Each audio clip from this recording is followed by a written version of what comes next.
come down here and be in it? No, that's all right. Okay, well, fine, that's okay. Too.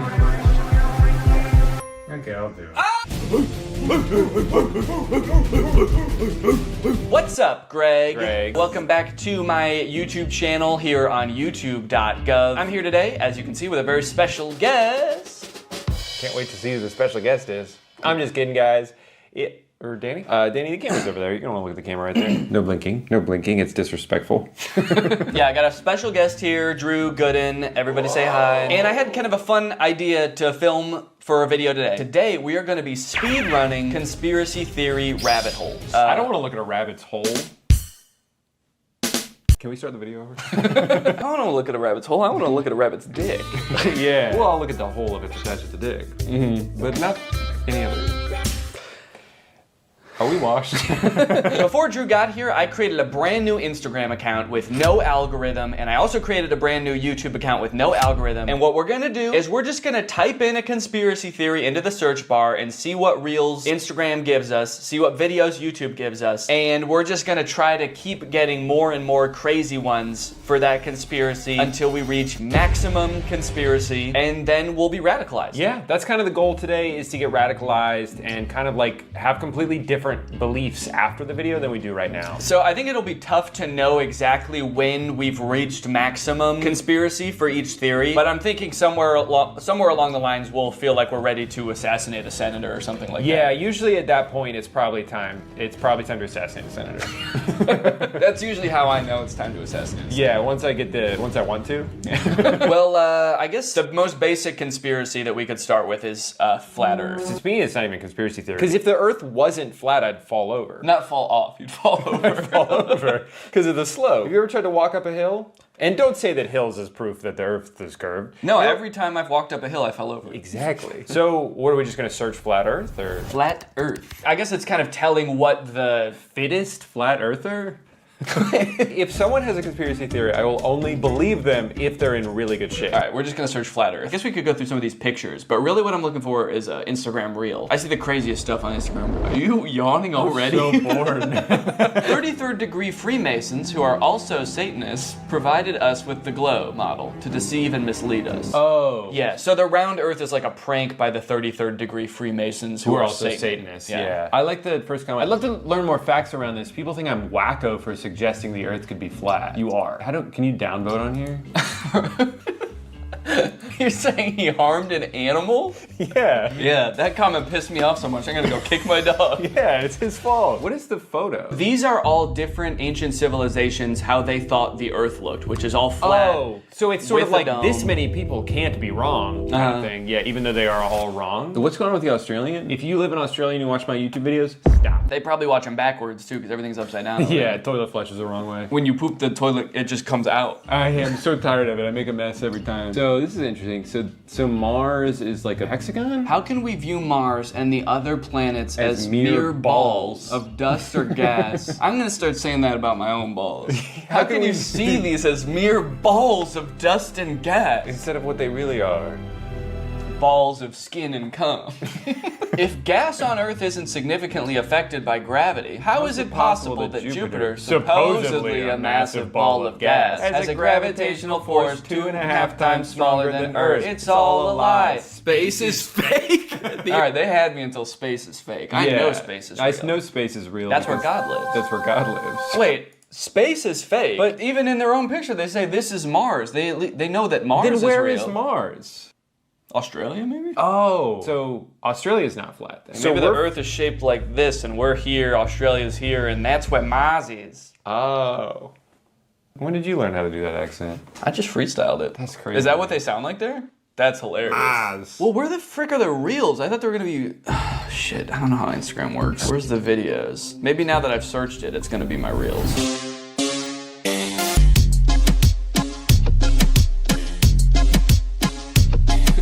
Just a quick cut to that. Checkmate, round earthers. If the Earth was round, I'd be falling over. Let's go on YouTube. Yeah, maybe we should go on YouTube. Yeah, I think the problem is that everyone's just so normal on Instagram. There aren't any like weird freaks. So I think we probably need to switch to YouTube because there's a lot more weird freaks on there. We would know. We can speak. We can attest We to can that. attest to that because there's at least 2 weird freaks on there with YouTube channels. Our toes are interlocked right now. That's how weird we are. Because if we let go, I'll fall down. So we created this Instagram account or this YouTube account from scratch. The only thing that we've looked up on it so far is Drew looked up Justin Bieber slowed down 800 times. It's beautiful. And it's beautiful.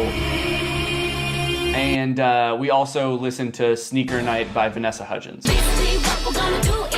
Yeah, that was also my idea. So the results might be a little bit skewed towards Vanessa Hudgens' Sneaker Night. Mm-hmm. That's not like part of the conspiracy. That's my own mistake. I messed up. But from here on out, we're not going to influence it anymore. In any way at all. Okay, now I'll search Flat Earth. Okay. That's how Vanessa Hudgens radicalizes people. So hold on. Yeah, okay, even the YouTube search is biased against Flat Earth. It doesn't even, like, we're trying to view it objectively, but it's like, oh, Flat Earther debunked. Yeah. Flat Earthers funny moments. Flat Earth Dave. It's like, let me find out who Dave is. All right, we're gonna search Flat Earth. You know, do you ever do something and you think to yourself, like, I'm probably the first person to ever do this? Oh, yeah. I have to imagine we're the first people to ever search Flat Earth from the Sneaker Night watch page. Like, inspired by this song. That reminds me. I need to do my own research. Oh, it's Phil from Amazing Race. All right, well, we gotta hear him out. We gotta hear him out. You'd think that with the beautiful photographs that we have of our round blue planet, it would convince any doubters. Oh, he doesn't believe in the Flat Earth either? How do you get a job? And he's seen more of the Earth than most people because he does the Amazing Race, so you'd think he'd have some common sense. You'd think so. Well, hold on. Wait a minute. He works for CBS. Look up CBS's logo. Mm-hmm. Look up CBS's logo. No. This? Don't keep going and going. No. Stop. You're getting distracted. All right, look up CBS's logo. It's Big Brother. See, you think that Big Brother is gonna let you think independently? No, they're gonna open your noggin up, they're gonna fill it with all the thoughts they want you to have, and Phil is part of it. But probably Jeff Probst isn't too, right?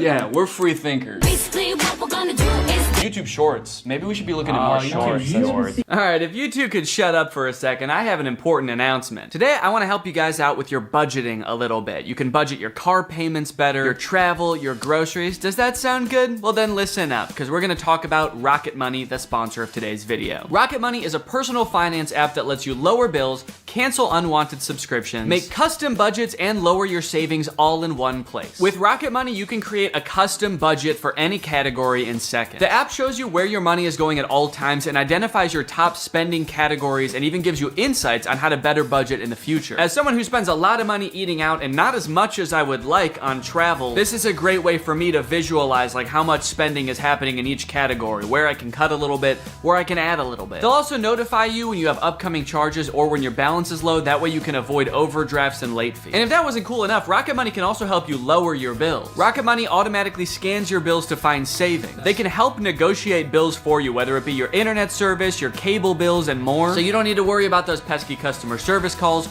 Rocket Money's gonna get in there for you and negotiate the best possible rate for you. This is great for me personally because I am notoriously bad at looking for deals. I don't like to haggle. I don't like to negotiate, so the fact that this is built into the app makes it so much easier for me to know that I'm getting a good deal. So to save more and spend less, join the over 5 million members using Rocket Money today. Go to rocketmoney.com/Danny or use the link in the description to get started for free. Flat earthers, or some of them, believe that beyond the ice wall is this other world. I feel like that outer world thing, I've heard of this, but I've only heard of it recently. I wonder if that's like a new lore that just dropped, because I thought that the ice shelf was supposed to be the end, and then they were like, no, not only that, we know about Acton. And then there's another wall around here, and then Osiris is out on the outside. Do you think the Flat Earth conventions are just people trying to one-up each other with the amount of knowledge they know about the outer ring? Oh, you think this is the last ice wall? There's one more. Nope, there's actually 2 more. There's actually 3 more, and at that one, it loops back around and you're here again. That's more interesting than the Earth being flat, is that if you just keep going,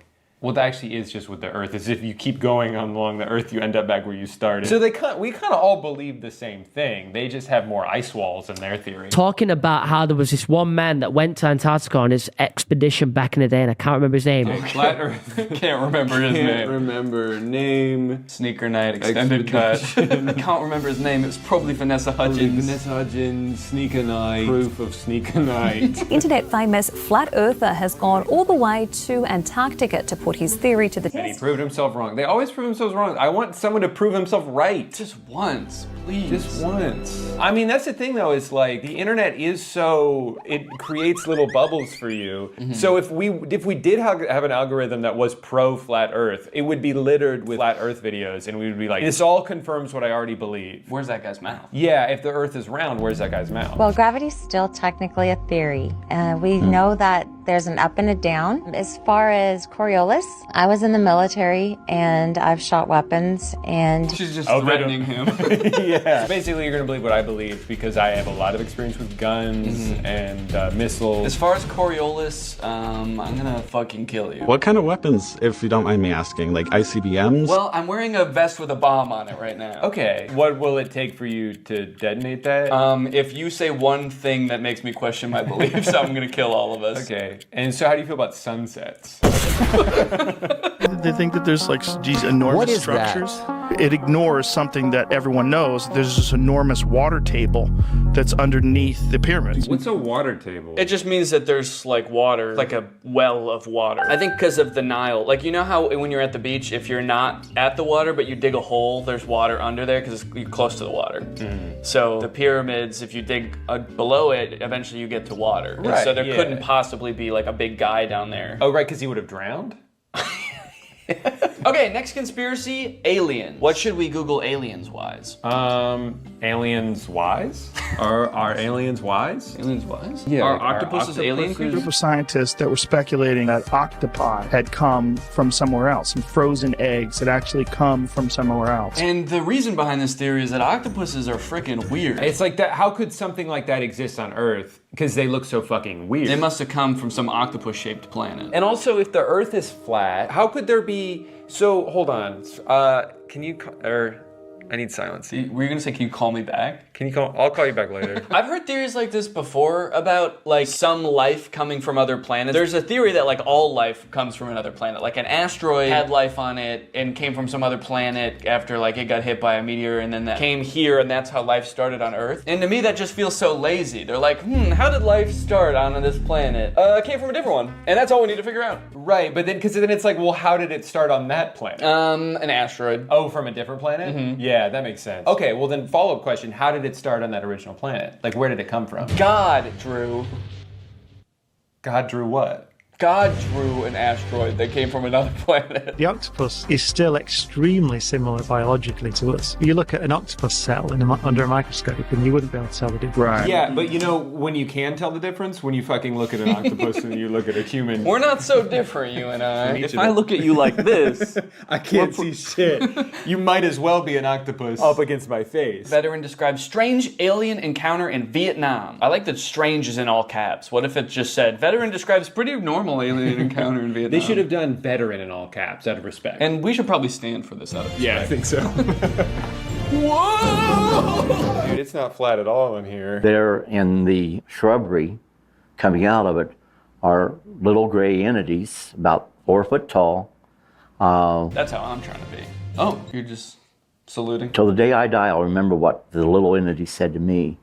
And the way he said it, it was like, Clifford. He was like, I'll never forget what this little guy said to me and the way he said it. Yeah, he said, and then he blew up. He exploded. I think he was asking for help. I'm gonna explode. I'll never forget that. And the way he said it, it was like, Clifford, you are not supposed to be here. I mean, he's right, we weren't. You normally don't carry your weapon on full automatic. I put it on full automatic and I started to fire and I yelled out, VC, VC.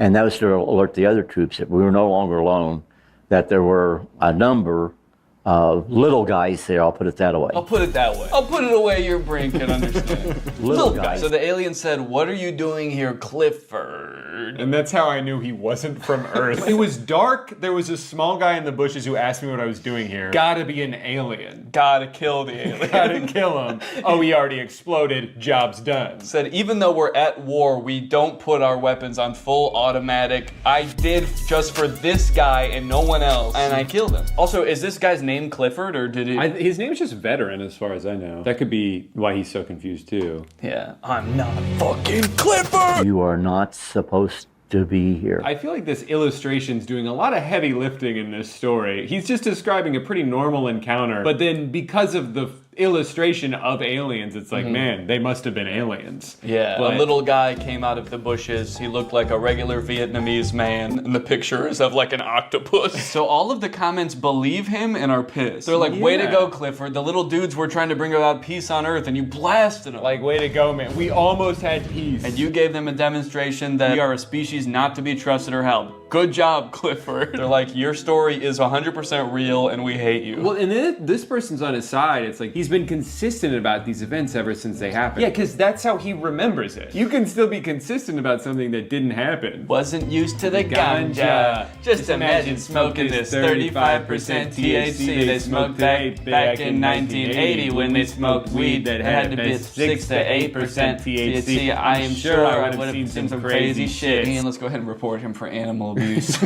More like plant abuse, because he's smoking the shit out of that ganja. Ganga! Expert explains who are the gray aliens. Okay, yeah. well that'll be helpful because the last one was about the gray aliens. How exactly do you become an expert in that? Do you think it's Clifford again? Yeah, well, he definitely seemed to have a lot of expertise because he saw them with his own 2 eyes. And he shot them with his own one gun. Gray aliens are perhaps the most commonly encountered extraterrestrial species that we know, named for the coloration of their skin. Oh, they're gray aliens because they're gray aliens. That they've been hybridized multiple times, and we're seeing a lot of different types of features.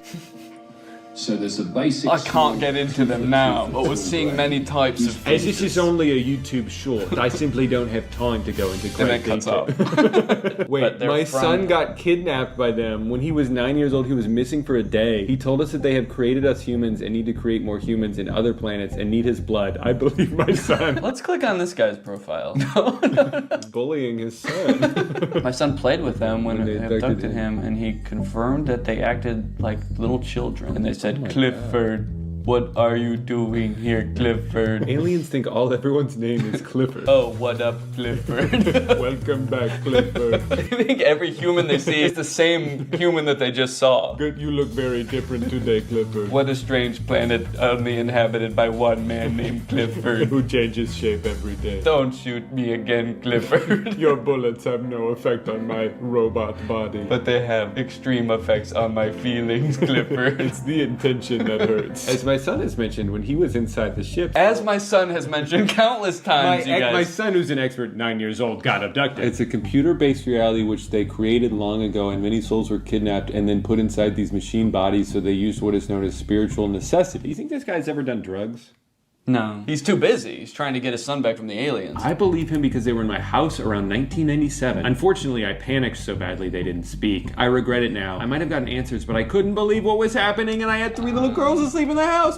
Two of mine and one of my best friend. Huh? Wait, I had 3 little girls in the house, 2 of mine and one of my best friend? I think his best friend was a little girl. Yeah, yeah. My daughters were hanging out with my little girl best friend. They have so much in common because they're the same age. And when the aliens came in, I panicked because I didn't want them to wake up. My best friend. So yeah, I guess aliens, the little gray guys, must be very shy. Because if you panic a little bit, they're like, "Oh, sorry, Clifford. We'll come back later, Clifford. We have to go now. We are gray." So now it's just these two talking to each other. Yeah. What did they visit you again? They told my son that they will come again, but they didn't come anymore. He saw a tall man with blonde hair. Okay, wait, hold on. So the story is falling apart a little bit. He's like, yeah, he saw all aliens. And it's like, okay, well, there was one blonde guy. One guy with blonde hair. And I guess some of the aliens they kind of looked like they had regular hair on their head. They had regular Vietnamese hair, and they were just short little guys. Speaking Vietnamese, I couldn't understand a word they were saying. It was like some sort of foreign language to me. I shot him. My bullets did have an effect on them. I'm writing this from jail. Your son is wrong. At least mostly. I can confirm there was a tall blonde guy. Wait, also report encountering tall, chalk white, blonde-haired, blue-eyed, barefoot.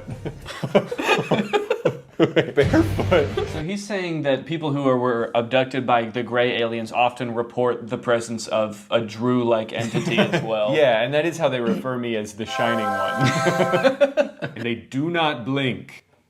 But I don't know, I blink. What was it that you said to me when I started recording this video? No blinking, it's disrespectful. No blinking, it's disrespectful. I have to go. I've been found out. I never should have agreed to do a conspiracy video with you. It was only a matter of time. Yeah. Channeling Bashar has definitely changed my life in profound ways. Now, again, not everyone has to believe that Bashar is real. That's good. Yeah, that really works out for him, whether you believe me or not. That's the great thing about being crazy, is that you can believe whatever you want, and even if other people don't believe it. Even if it makes no sense, it doesn't matter to you. So he delivers information, which he sometimes calls an instruction manual or the formula. And when people follow it as precisely as possible, with an open mind. That's such a great caveat to say that if they follow it closely with an open mind, then it will work. Because if it doesn't work for someone, he would just say, well, your mind just wasn't open enough. You clearly had some reservations about it. And that's the only reason it didn't work. And Bashar could tell. Yeah, he's very skeptical with people. How to channel Bashar. So it looks like there's only one person in the world who even thinks Bashar is two real. shirts. He has one shirt, but it changes colors when he channels Bashar.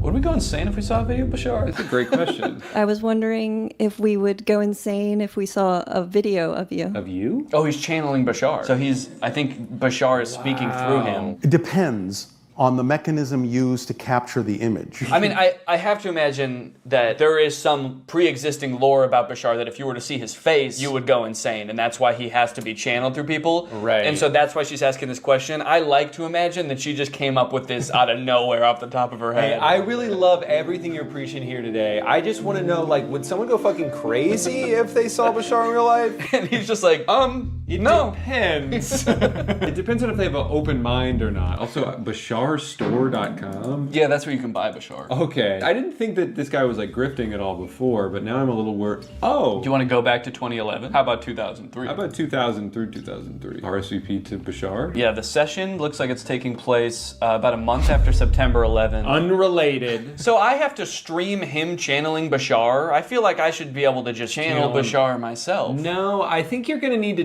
do it through a Bashar expert. I definitely feel like he needs... About 500 grand. We could. Yeah, do you think 500... While your video technology may be capable of capturing certain extraterrestrial beings, it couldn't capture. My eyes roll back in my head. It's just coming from my mouth. While your video technology... Oh my god! Donate $5 million to Bashar. Make it a monthly donation. While your video technology may be capable of capturing certain extraterrestrial beings, it couldn't capture us. You would see nothing but static. So it's not even that you would go insane if you saw it, you just wouldn't be able to see it. I think his answer changed as he answered. He was like, well, maybe. It depends if you use film or digital, because film, you wouldn't be able to capture me, and digital, you wouldn't be able to capture me. Yeah, and if you were using like an iPhone, then it would just be static. Yeah, it would just be a static image of Bashar where he flipping you off. Nice try, asshole. I'm going insane. Another type of recording? Maybe. Maybe not. Depends. Depends on what? Oh man, how much money do you think these people paid to go ask this guy questions? As much money as Bashar wanted, man. All right, well we can move on to a different conspiracy at this point. What do you think? Wait, I got to channel Bashar. He's just flipping me off. Oh, he says I can watch it. Okay. But don't look at him or you'll go insane. Okay. One sec. I'm getting a call from Bashar. No, don't. No, he's FaceTiming you. Don't answer. Drew, have you ever heard of dowsing? Oh, is that what Mormons do instead of sex? That's soaking. No, what's dowsing? Dowsing involves 2 rods, which Mormons are not allowed to do. Not even after marriage. No rods. No 2 rods. 1 rod. 1 rod, 1 hole. Never 2 rods, never 2 holes. I'm not exactly sure how it works, but you hold these 2 rods like she's doing here, and it's gonna ask questions and it answers for her? Yeah. Do you have those rods? Yeah. Hold that and hold, close your eyes and hold it. Okay, let's watch this to see. Okay, we'll watch it to see. Government planning to use Project Bluebeam to fake an alien or spiritual event. No, thank you. Right off the bat, I like how much lore is required to even understand her first question. Well, yeah, the first thing was, is the government going to use Project Bluebeam? And I don't know what that is. To create a fake spiritual or alien event. I don't know what that is. Well, the answer was no, so you don't have to worry. Okay, good. That's a relief. It's a lot of research I don't have to do. Does the human work best without any clothes? No answer. What does she mean work best? Like it's a product she just bought from the store. Is this human gonna work if I put clothes on it? How do I get this human to do what I want it to do? Do I take its clothes off first? My human don't work because of wearing clothes? Yeah, yeah.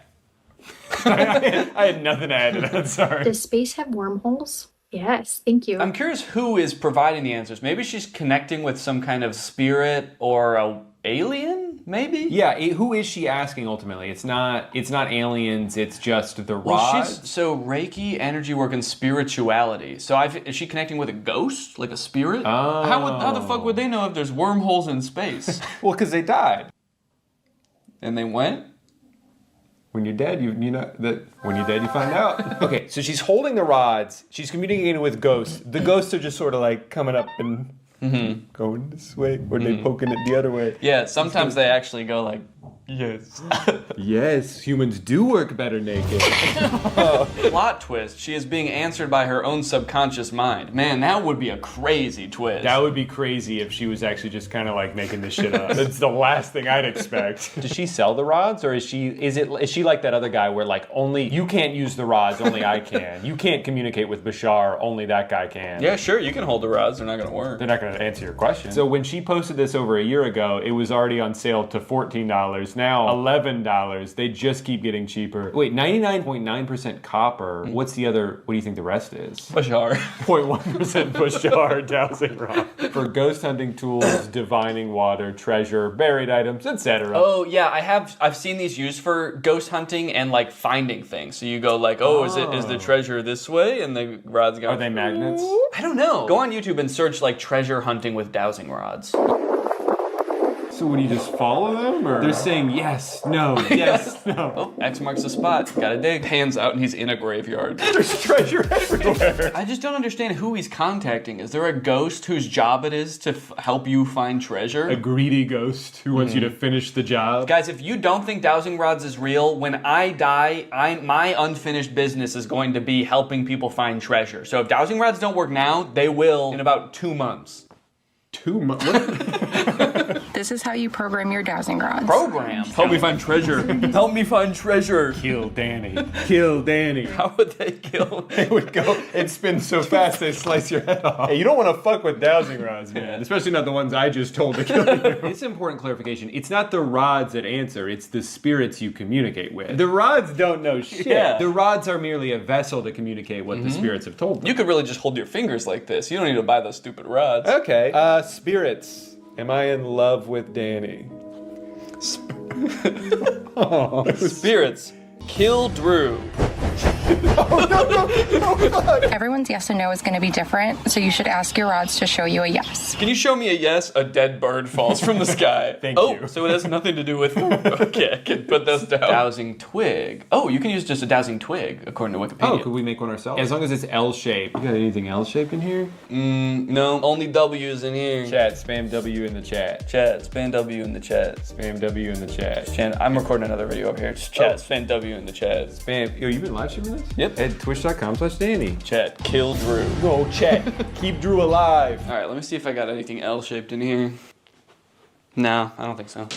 Oh, it's too bad. Yeah, sorry.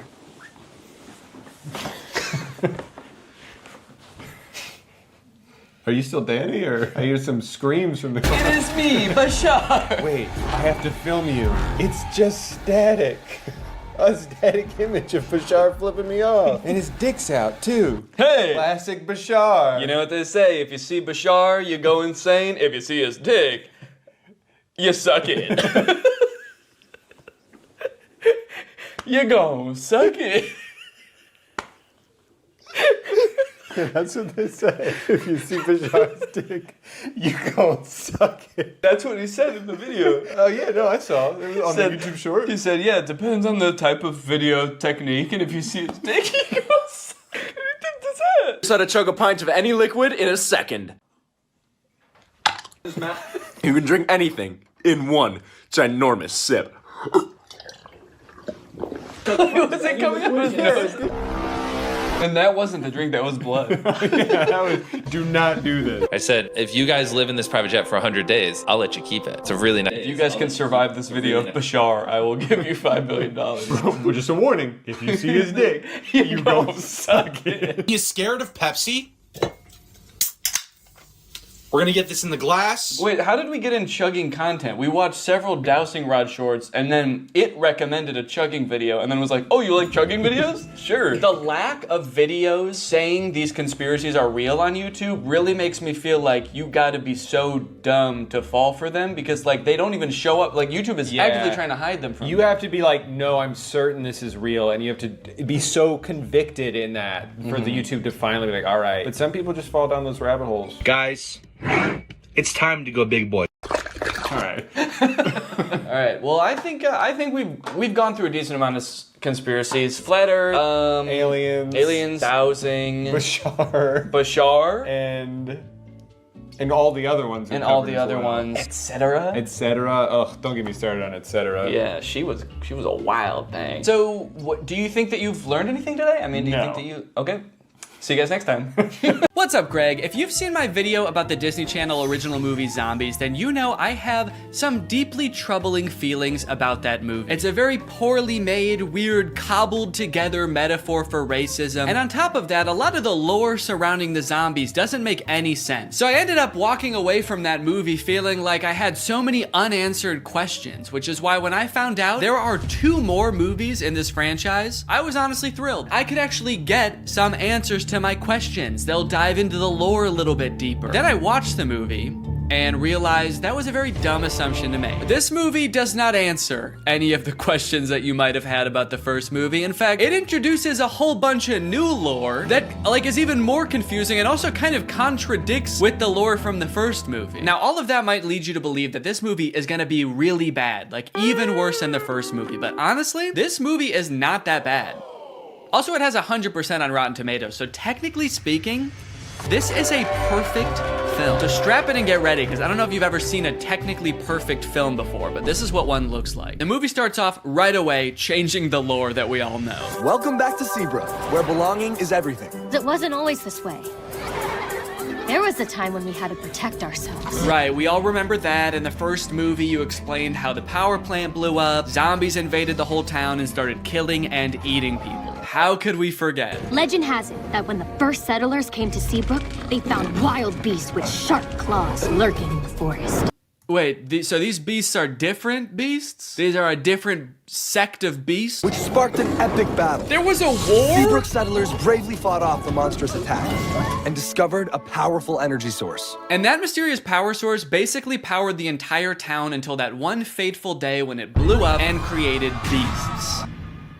Different beasts. These are different beasts than the beasts we just saw. This is a very beast-heavy town. The beasts were a distant memory. Seabrook forgot monsters could be real. So, hold on. You guys didn't think to mention this during the first movie? How could you tell us a history of Seabrook and neglect to mention the battle with mythical creatures that transpired? What else are you hiding from us? And what about this mysterious power source that runs the entire city? Don't you think during the 200 years since this happened, someone should have like looked into this, made it a non-mysterious power source? They were like, we'll call this beautiful land Seabrook. We'll build a school to teach our young, a hospital to treat our ill, and a power plant that might blow up. We do not know. Because of the events of the last movie, now all the zombies are allowed to commingle with the humans. It seems like things are really on the up and up. It's hard to believe there was a time when people were afraid of zombies. Crazy thing to say for someone who has for sure eaten his neighbors. Also, we saw what you did to people in the last movie, dude. It's not hard to believe at all.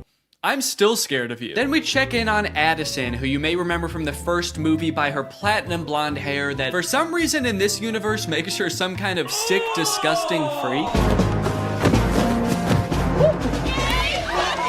That's Cheer Captain Bucky, my cousin. My cousin. It's here at Cheer Camp we learned 2 things. First, that story about the werewolves is kind of a legend, and no one's really sure if it's true or not. You've all heard the stories of bloodthirsty monsters who roam these woods, feasting on innocent cheerleaders. And 2, the younger cheerleaders and the older cheerleaders are not getting along. This week, the veterans and the newbies will compete for the Cheer Camp Cup. I feel like one of those things is gonna have a bigger impact on the plot. Watch and learn, Snowball. Ah, yes, my hair. Still white, still well-conditioned, and still drawing fire from the AC. Okay, thank God she addressed it, dude. I know we were all thinking, what the fuck is wrong with her? You should shave your head, you look insane. We then get a song about how well everybody's getting along now. The cheerleaders are having fun at cheer camp. Zombies are entering all facets of normal human life. Zed's dad has even been hired as the project manager to demolish the old power plant, which I'm sure will have little to no consequence in this story. The message of the song is undermined a little bit when the cheer captain Bucky launches an underclassman into the air with a high-powered water bazooka called the Buckzooka. Just a little bit of playful hazing, I guess, for the underclassmen. Oh, you want to be a cheerleader? How about some internal bleeding? That's hazing, baby. Nobody joins an organization that I've already joined and gets away with it. And while I do wish someone would rush this poor girl to the hospital, I do have to admit, the song does slap. The music in the first movie sucked in my opinion, but the production quality of not just the music, honestly, but the whole movie is way better in this one. Probably as a result of the success of the first movie. The first one was very popular. So they were like, look, this next movie, you know, it's not gonna make any sense, but it's gonna look fantastic. The lighting on that girl as she flies through the air with 12 broken ribs is gonna be so good. I wish that I could call. I hope you get my letter.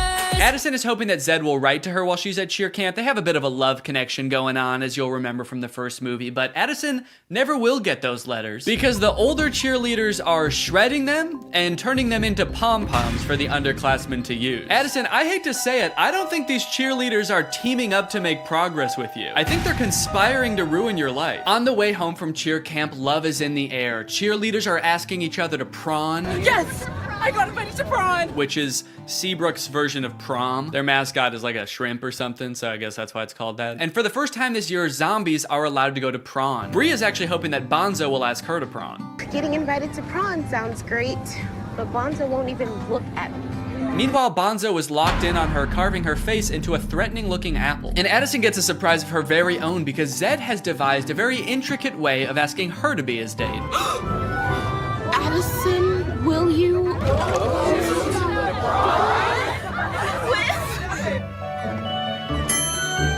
Zed! Uh-oh. Uh-oh! Zed's not supposed to be there! He's supposed to be floating over there. Zed!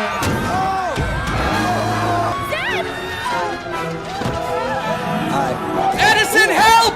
I'm gonna fucking die! Addison! The bus crashes into a gated forest called the Forbidden Forest. And Addison goes running off to find Zed, but what she ends up finding are werewolves. We're surrounded by werewolves. So here's where the movie started to lose me a little bit, and I know this is a perfect film, so this is probably something wrong with me, but I feel like when I look at these werewolves, they're not werewolves. They're just teenagers living in the woods wearing dead animals. You might be thinking, okay, these are people who are gonna become werewolves at some point. No, these are what the werewolves look like. They even go out of their way to show a full moon in one of the shots to be like, no, this is as werewolf as they're gonna get. These are outdoor teens with dead animals on. That's what werewolves are. And that's just how it is for the entire movie. And on one hand, I guess I understand because like true to form werewolves would probably be super expensive to do and make look good. But also, you guys didn't have to make a movie about werewolves. That was your choice. You already had a whole universe with zombies in it. You didn't have to add another creature. Or you could have kept the movie exactly the same as it is and just not called them werewolves. You could have made up a new creature. Just called them outdoor teens. It would have made sense. But no, you had to drag werewolves into this. You said this movie will be about werewolves. It will be an integral part of the story. And our costume budget will be $4. A few scenes later, a werewolf sneaks into the town of Seabrook and finds a drawing of like an actual werewolf that Zed's little sister drew. And he takes it back to the other werewolves and they all start making fun of it. Looks nothing like us, Wyatt. It's like they're trying to gaslight us. Werewolves don't look like this. Werewolves never looked like this. You'd have to be some kind of dumb, uneducated zombie child to think that us wolf people bear any resemblance to those half wolf, half people. After word gets out that Addison had this encounter with the outdoor teens, the whole town is a mess. Dad, everything is fine. It's not fine. There are werewolves circling us right now, waiting to attack. They jump to the conclusion that the werewolves want to attack them so bad. Addison leaves the interaction totally unscathed. They didn't do anything to her, but the whole town, even the zombies, are like, ooh, the werewolves want to kill us so bad. We better kill them first. And eat them. Typical zombies. So the leaders of the town decide to reinstate all emergency monster laws. All anti-monster laws are reinstated. This sets up one of the big conflicts in the movie because, as you know, Addison wants to go to prom with Zed, but one of these anti-monster laws is that zombies aren't allowed to go to prom anymore. Zombies can't go to prom. Ouch. And when I say one of them, I firmly believe that is the only emergency monster law. It's the only one they talk about in this entire movie. They let so much else slide in this movie, but that's the one thing they're like, no, we cannot have zombies at prom this year. Ouch. You'll see in a bit why that's so strange, but right now we gotta go check in with the werewolves because they're setting up a conflict of their own. And you know we don't have much time. Our necklaces are almost out of power. So the werewolves all wear this stone around their neck. It's called Moonstone, and it's sort of what gives them their power. I guess it's like some kind of mysterious power source or something. But it turns out that like 200 years ago, somebody or some group of people stole all of the Moonstone from them. So their reserves are running low and they're all gonna like die because they don't have their Moonstone. But some of the werewolves think that Addison fulfills a prophecy that the werewolves have about some white-haired lady who's gonna lead them to more Moonstone. This is the kind of lore that gets you a 100% on Rotten Tomatoes. Even if the girl is the great alpha. A girl? The great alpha? I'll believe it when I see it. Even if the girl is the great alpha, how do we find her? I found this in the woods. It's hers. We'll track her down with our keen sense of smell. It says Seabrook High on it, so I thought we might just look there. Kinda seems like they will use any excuse not to show the werewolves do anything werewolfy in this movie. All right, we've gotta find this girl. How would werewolves accomplish such a task? We could use our wolf noses. What? No, no, what is wrong with you? No! We could ask around? Yes! Also, for those of you wondering, yes, that is baby Ariel from Musical.ly. She used to be like the most followed person on Musical.ly. I always wondered what happened to her. Guess she lives in the woods now. We find the girl, and if she's the great alpha, she'll tell us where the Moonstone is hidden. We go in the morning. We go tonight. That's right. They're not gonna wait around. They have to go tonight. So they march out of the Forbidden Forest, down the streets, and into Seabrook High, singing about how they own the night. Then they open up a vent and crawl into it, and they wait until morning. So kind of seems like they didn't really need to go at night, did they? They all file into the vent so dejectedly. They're like, maybe we should have researched what this place is. I guess we don't know what a school is. They're not here at night. Imagine they accidentally went on like the last day of school before summer. A janitor finally comes in after 80 long days and finds 20 dead werewolves in a vent. That day at school, Bucky and Zed both decide to run for class president. Zed because he wants to re-allow monsters to go to prom, and Bucky, I don't know, he probably wants to like divert more of the school's funding towards an unmanned drone for the cheerleading team. But then, suddenly, I will make Seabrook a place that embraces zombies and werewolves. What? Where? Oh, there? What a lucky guess. How can you tell? People peering in through glass doors? Yep. Those teens live outdoors. Man. Willa, we can't go to war with the whole town. We'll never find the Moonstone if they're on high alert. Yeah, dog, I think that ship has sailed. You guys just charge them growling and gnashing your teeth. I think they're on high alert. Hey, all that stuff we did back there, that was just, we were just messing around. We're just a bunch of friendly teens. Don't look at her. Do not look at her. Sorry. We werewolves so admire your town, and we just came here to join your school. Okay, well, that's obviously not allowed. You guys were about to kill them, and also the emergency monster laws are in effect, and there's definitely one forbidding such things. Technically, the Forbidden Forest is within the school district. What? So welcome to Seabrook. What? Wow, guys. The emergency monster laws are working great. No, you did so good. You did such a good job. They were so close to killing you, and they only stopped because they found out Bonzo's not allowed to prawn. So good rule. So just like that, the werewolves enroll at Seabrook High. And wait a minute, all of the werewolves look the same age. Are they all teenagers? Or are some of them like 80 years old? Are some of them babies? And how does that work in dog years? Are they going to classes? I don't even know if they know how to write. They're not gonna be able to find the Moonstone. They're gonna be too busy failing all their classes. So Zed is worried about losing the class president election to Bucky, so he decides to go over the new untapped voter base, the werewolves. Werewolves of the swing vote. Hello, wolves. I'm Zed. Do it like the zombies do. Yeah, for some reason I feel like the werewolves aren't gonna care who becomes the class president. They don't know what a president is. They don't know what school is. They live in the woods and they wear moonstone, dude. You have no fucking clue. Come on, we've got moves to bust.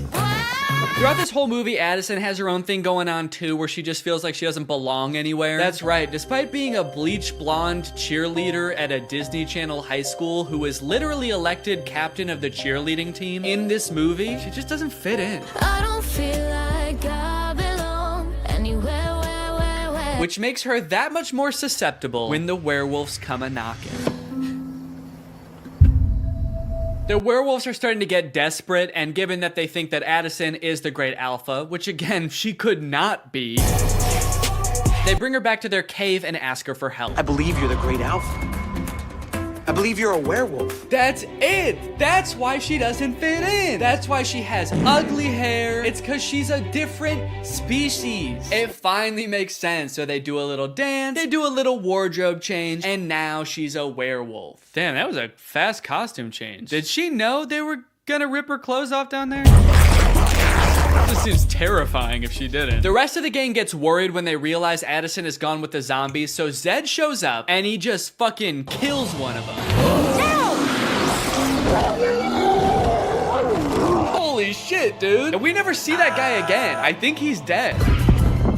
The explosion came from Seabrook Power. Seabrook Power is the birthplace of zombies. A little lime soda mixed with some mysterious energy, and bam! Zombies. Nice story, but it doesn't concern us. Nice story about you and your unknown electricity fuel, but we've got our own problem. We're looking for a mysterious power source. But it does concern you, Willa. That could be your moonstone, right? Oh shit, she's right. So for the rest of the movie, Addison is like pretending to be a werewolf. She shows up to school the next day and she's like, I'm a werewolf. I've always been a werewolf and I've always known I was a werewolf. Addison, if you ever expect to be cheer captain... Well, maybe I don't.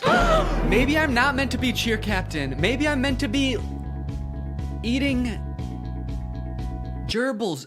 What do werewolves do? I actually don't know what they do. I know I am one, I just don't know what we do. Then we get the presidential debate between Zed and Bucky, and this is how all presidential debates should go. I'm a real human. There's no danger in that. They're real monsters. Man. What if they turn back? There should be singing, there should be choreography. One of the sides should be claiming that the other is a dangerous beast. And President Biden, how would you respond to that claim? He wants to eat me! He's trying to fucking eat me! The demolition of the power plant is imminent, so the werewolves rush there to stop the mayor from destroying all their moonstone. Via song? It does not go very well. Arrest them! Oh my god, dude, he said arrest them, not gas them. Colloidal silver. That'll tame those beasts. You know, for a government that just found out werewolves exist, they sure seem to have the exact chemical compound that would hurt them most. Colloidal silver shuts down their nervous system instantly. Just a hunch. Then Addison and the cheerleaders show up, and then Zed and the zombies show up, and now they're all singing, trying to convince the mayor to shut this thing down. Okay, at this point in the song, they're just having fun with it, man. They're just go, guys. Okay, so I've got good news and I've got bad news. The good news is they decide not to blow up the power plant. Stop the detonation. The bad news is the demolition guy accidentally does it anyway. Well, shut it off. I can't. And also, Addison finds out she's actually not a werewolf.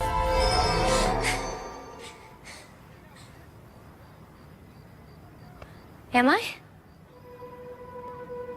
Bree's like, I don't know. They sort of just look like regular people to me. You look like a teenager who lives outside. She's not a werewolf. Oh, that's so embarrassing, dude. We all saw you act like a werewolf. You dressed up like one and everything, dude. No! Don't worry, this movie does end with them finding a way to access the Moonstone underground. They transport it to Prawn, and then they dance all night in the iridescent glow of this mysterious power source that is surely exposing them all to a dangerous dose of radiation. And then at the very end of the movie, they hint at another sequel, which seems to have something to do with aliens. Weird.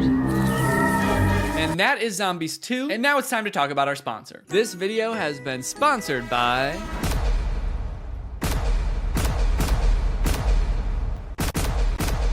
Guys, it's the season of giving, gathering, and with HelloFresh, it can be the season of saving. You can actually save money this holiday season with fresh, delicious recipes delivered straight to your door. It's cheaper than takeout, it's easier than grocery shopping, and the meals turn out so good. I like HelloFresh because I'm not really much of a chef. Okay, I don't really know how to cook well, but every time I cook HelloFresh, it ends up turning out great. Last night we had these Tex-Mex enchiladas. Didn't take too long to prepare. Turned out great. Honestly, best homemade enchiladas I've ever had, and I was the one who made them at home. I've got a lot going on. I've got a baby. I've got family visiting. It's a busy time of year. So sometimes it can feel impossible to get a good, nutritious homemade meal in, but not with HelloFresh. Can I let you in on a little secret? Some of their meals only take 15 minutes to prepare. How is that possible? Must be Santa. And guess what? HelloFresh is actually more than just dinners. They've got breakfast, they've got lunches, they've got snacks. So you can start skipping the grocery store for a variety of meals. HelloFresh is making life so much easier. So if you want to check out HelloFresh and for free breakfast for life, visit the link in the description or scan this QR code. One breakfast item per box while subscription is active. That is free breakfast for life with HelloFresh at my link. Again, this QR code. Don't use a different QR code, it won't work. Thank you to HelloFresh for sponsoring this video, and thank you to you guys for checking out HelloFresh. All right, thank you guys for watching this video. If you're new here and you're not subscribed yet, make sure you subscribe and turn on my notifications to join Greg. We are the fastest growing army on YouTube. Do not look that up. I'll see you guys next time. Bye-bye. Hello, Greg. Why are movie studios making bad movies on purpose? I swear to God they are. I'm sure most of us by now have seen clips from the new Pinocchio movie. Father, when can I leave to be on my own? And that had me pretty skeptical, honestly. You're trying to tell me they made it and they were like, the main selling point of this movie is that it will be good? No chance. And now I've recently seen people talking about this movie Marmaduke. It's about a cartoon dog voiced by Pete Davidson. It has 0% on Rotten Tomatoes. I've watched it and it is in fact the worst movie you'll see this year. And it just really seems like they're trying to make bad movies on purpose. This movie is just heinous. It feels like Netflix just like fed an AI a bunch of scripts of bad movies until it spat out Marmaduke. This movie is not good at all. I think it has 0 redeeming qualities, actually. There's nothing good in this movie. I would even give it a negative score if I could. I like that I said that as if there's something stopping me. I'm my own entity. I'm not limited. I don't have a boss telling me I have to give it a positive score. I'm gonna give it a negative 6 out of 10. Once upon a time, there lived a very large and very sad doggy. His family got mad at him just for being himself. We begin with a narration from Pete Davidson himself, who could not sound less interested in explaining the exposition of this movie. Marmaduke was some fucking dog, dude. I don't care. I'm dating a Kardashian, man. You think I need this? I personally don't have a problem with Pete Davidson. He's a funny guy. He was not up to the task of being the main character in this movie. This is a cartoon dog. You need someone with like a crazy range. Pete Davidson's emotions range from high and please down to high and indifferent. That's about all the variety you're gonna get out of Pete Davidson. After watching the movie all the way through, I'm not even 100% sure that Pete Davidson even knows he's in this movie. I haven't seen Pete Davidson do any promotion for this movie. I don't think he's done interviews talking about, you know, getting into the role of Marmaduke. I would not be surprised if they just like took audio excerpts of Pete Davidson from like other TV shows and just like found a way to make a movie about a dog around them. You can't ban me from Billy's party. It won't be a party without me. Gather round, boys and girls, and watch this. Go ahead and look at the characters in this first scene here and tell me, what is your reaction? Art is subjective. What you like depends entirely on your life experience, your personal taste, you know, where you were born and raised. For example, I was born in the 1990s on Earth, and I hate every single one of these characters. There are 3 body shapes in the universe of Marmaduke. There is eerily slender, bouncing egg. That's right, they don't walk, the round characters. They just kind of bounce from place to place. And then there's Mom. Mom has a serious case of the Pixar mom syndrome. I guess the creators of Marmaduke decided to take a page out of Pixar's book when designing the mom, and then they ignored all the other pages in the book about like how to make a movie. Anyway, through a little bit of narration, we find out that the reason Marmaduke is not allowed at this party is because he's basically a terror to the family. Marmaduke is a nightmare. He chases the cat, he tackles the local butcher for some bone, he beats the shit out of the dad. This dog is terrorizing his family. This is a bad boy. Don't you think you're being too hard on poor Marmaduke? He's gone too far, Daddy. Maybe we need to enroll Marmaduke in obedience. As if this family wasn't going through enough already, dude. Look at the dad's nose. Look at his nose to arm ratio. He doesn't need this right now. He's got bigger fish to fry. His nose is about 3 times thicker than his arms. What the hell? Compare that to Marmaduke. And the shot where he's just beat the shit out of the dad for his comfy chair. He's jacked. He looks like a kangaroo. They're living with a wild animal in their house, and this dad's arms are made out of wet spaghetti. And Marmaduke has the audacity to be upstairs in the window like, come on, let me into the party. What, is it because I like steak a little bit too much? And it's like, no, dude, you keep beating up my family. You killed our youngest daughter. But Marmaduke's not trapped upstairs for long. He decides to start chasing a bee around the room that he's trapped in, and the bee goes through the window, and then Marmaduke like crashes through the window, and he lands in the pool, which causes like a mini tsunami in the backyard. Who wants a hot diggity dang that dog? You know this dog is bad when the dad turns around and just sees a tidal wave coming towards him and he says, dang that dog. As far as he knows, the dog is upstairs in the room. He didn't see Marmaduke fly in the pool. He just turned around. This man saw a tidal wave and was like, the fucking dog! This family has suffered so much at the hands of this dog. Sorry, paws of this dog. That the dad could see like an overseas power plant collapse and then explode and be like, I know Marmaduke has something to do with this shit. Anyway, this guy is Guy. His name is Guy. He is Drew Gooden's biggest fan and he is a dog trainer. The pool flop incident sort of goes viral, ends up on TV and everything, and Guy, being like a world famous dog trainer, sees Marmaduke, this poorly behaved monster, and decides, hey, this would be kind of an interesting challenge for me to transform Marmaduke into like a good boy. At first I thought this guy was gonna be the villain of the movie because he's like rich and British, and I think that it's the law in cartoons that the bad guy has to be rich and British, but this guy is actually, he's not that bad. He's a little greedy, but he's not the bad guy. So Guy goes over to Marmaduke's house and talks to the owners and is like, hey, if you let me train your dog and enter him into like dog competitions, we could win $1 million, and I'll share the $1 million with you, which is actually a very nice thing for a rich British man to do in a cartoon. The family says yes, so Marmaduke gets to train with this experienced, highly awarded, rich and famous dog trainer. And they start training right away. Or actually, sorry, Marmaduke doesn't want to train at all, so the trainer starts beating the shit out of Marmaduke. If you don't get out of my way, I'm gonna have to unleash thunder, lightning, as you wish. Yeah, that's right, they're about to fight. Marmaduke doesn't want to train, so they start like backing up and putting their deuces up. When this part happened, I was like, this is crazy. This human's not actually about to start punching a dog, right? And luckily, I was right. He kicks the dog. Dude, he kicks the dog, throws him into a tree. You're like the most famous dog trainer in the world, and this is your secret method. Dog training tips your trainer doesn't want you to know. Beat the shit out of your dog.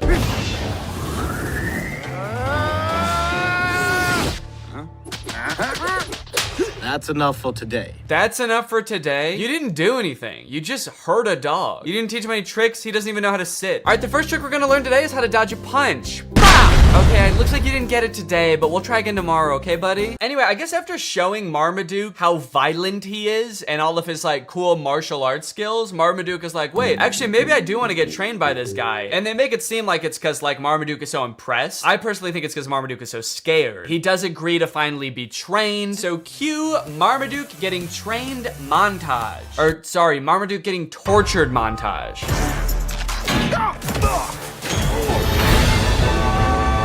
Yeah, that's right. Before Marmaduke agreed to get trained, Guy just beat the shit out of Marmaduke. But now that Marmaduke has agreed to be trained, he is still getting beat up, but just in new and fancy ways. This movie is essentially about a dog who loves to eat and suffers greatly for it. You know what is one thing that's unclear about this movie? Can Marmaduke talk? Earlier in the movie, Marmaduke was trying to talk to the people and all they could hear was barking sounds. I think you're being too hard on poor But then Marmaduke and Guy seem to have full conversations. So who is speaking the other one's language? Is Marmaduke speaking English? Or is the trainer barking at Marmaduke? Like if you were to walk by the park where Guy is training Marmaduke, is Guy just going like, arr, arr, This movie is completely uninterested in answering this question. After Marmaduke has been thoroughly beaten and humiliated by Guy for a week or two, it is time for Marmaduke to enter his first dog show. This is where we meet Marmaduke's main competition and basically the villain of the movie, this beautiful dog Zeus. He shimmers like gold. It makes me very uncomfortable how, like, aroused the humans are by this beautiful dog. There's a shot of the mom where she just goes, oh.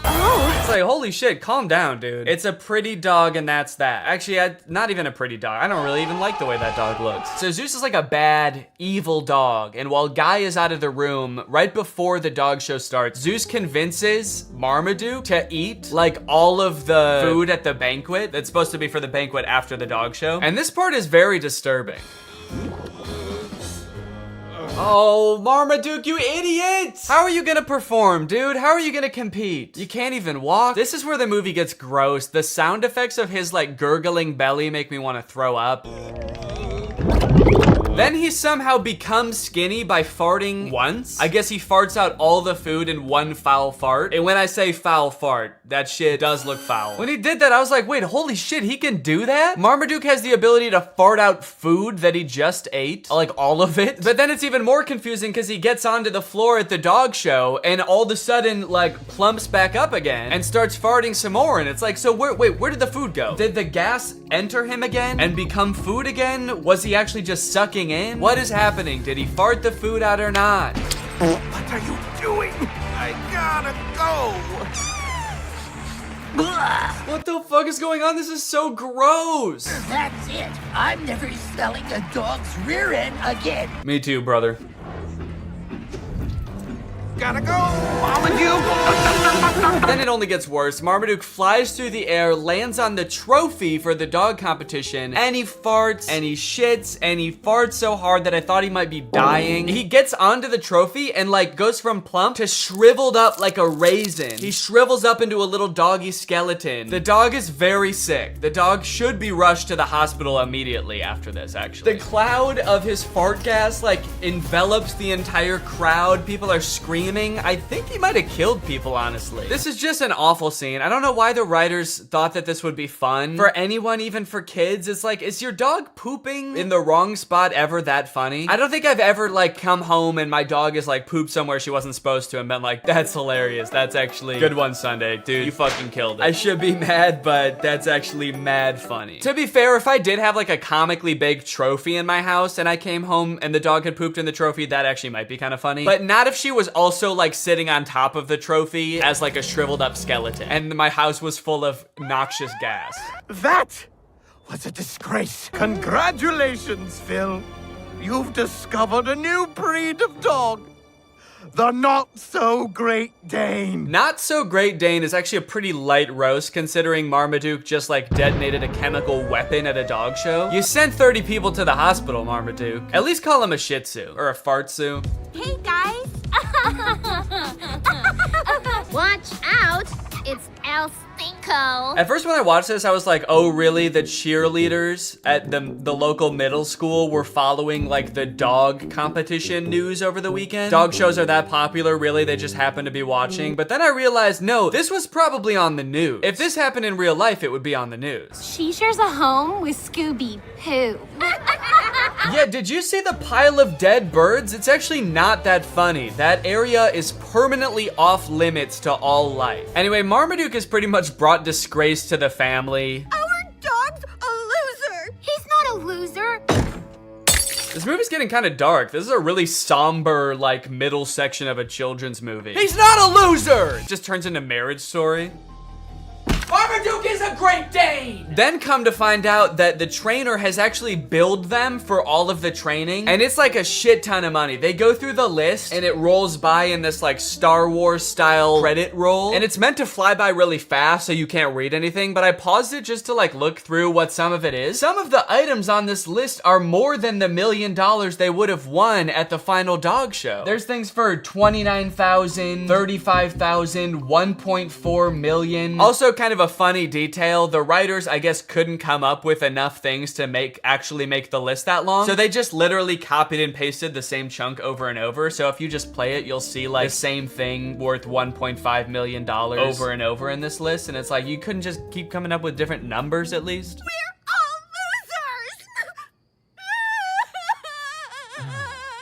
It's all my fault. God, what immense emotional and financial pressure to put on a dog in a movie. You stupid fucking dog! Our family is in shambles because of you! We're poor now, and it's your fault! I'm gonna make the trainer teach you the concept of money, just so we can also teach you that it's your fault we don't have any.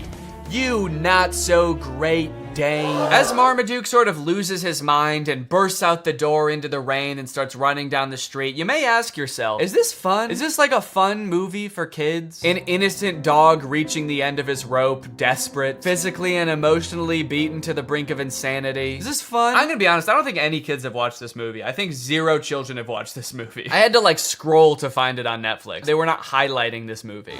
Believe in yourself. Believe I'm a champion? Yep. Come on, let's go home.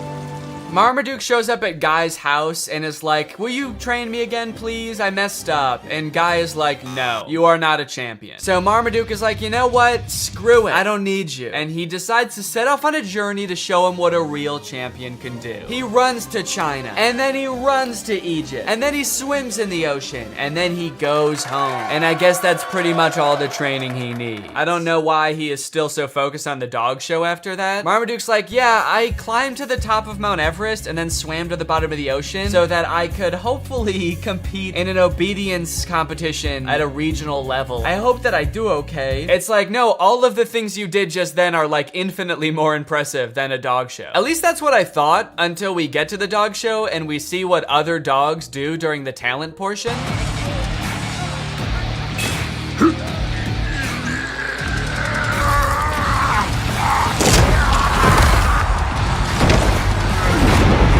Okay, so the bulldog is winning the talent competition. The bulldog is winning the whole show. Forget about the other dogs for a second. There is no way that Marmaduke can do anything near that impressive. I know he ran around the world, but he just ran and swam. This dog lifted up a convention center. The other dog's not quite as impressive. One of the dogs dances, pretty lame. And another dog did like a half fight, half rap in like a magical bubble environment. So that was pretty cool. I didn't know there was magic in this universe. They just decided to spring that on us in the last like 20 minutes of the movie, but I just don't understand how they were able to continue the competition after the bulldog lifted up the building. If I was in the crowd, I would be on my hands and knees crying after that. I don't think that it's fair to continue the show. Look deeply into the golden fleece of my Zeus.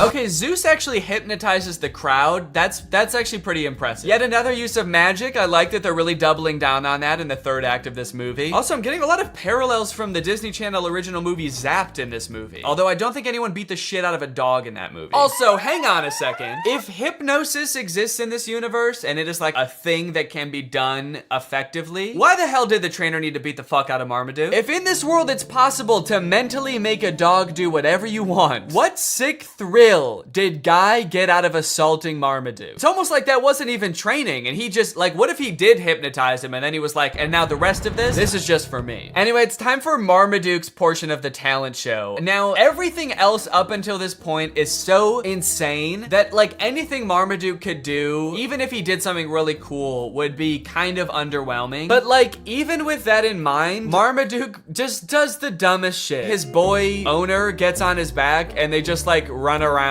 the stadium. I'm sorry, Marmaduke, but that was not impressive at all. We literally all just saw magic happen. We saw a bulldog lift up a building. I know I keep mentioning that, but that was insane. We all just saw an entire crowd get hypnotized by a creepy blonde dog, and Marmaduke's like, yeah, but can you do this? Are you trying to bankrupt your family, Marmaduke? Because that's what's gonna happen if you keep this shit up. Are you trying to destroy your family's lives? You're going to. Keep dicking around on the ground like that with no talent, and you're gonna destroy their lives. It's happened before, it'll happen again. Okay, a little plot twist happens at the end of the dog show. Zeus, the beautiful dog, wins. Obviously, he hypnotized the judges, so we kind of thought that was gonna happen anyway, but it turns out that one of the judges is actually Zeus's trainer in disguise, so he gets disqualified from the talent competition. I kind of feel like it was pretty dumb of him to do that because he had a shot at winning anyway. It's not like he was like a total underdog. Dude was basically an overdog. He was actually bound to win. He hypnotized everybody. That trophy's mine. I'm supposed to be champion! Zeus gets all pissed off and charges Marmaduke, and Marmaduke dodges it, but Zeus hits like a camera crane and it falls over on Marmaduke. Marmaduke! Uh-oh. Uh-oh. That's actually a really funny thing for a cartoon dog to say right before he fucking dies. Uh-oh, and then he actually dies. Marmaduke, buddy, talk to me. Is Marmaduke gonna die? Please, boy, be okay. Is Marmaduke dead? Marmaduke was a good dog. What the fuck, dude? We will miss you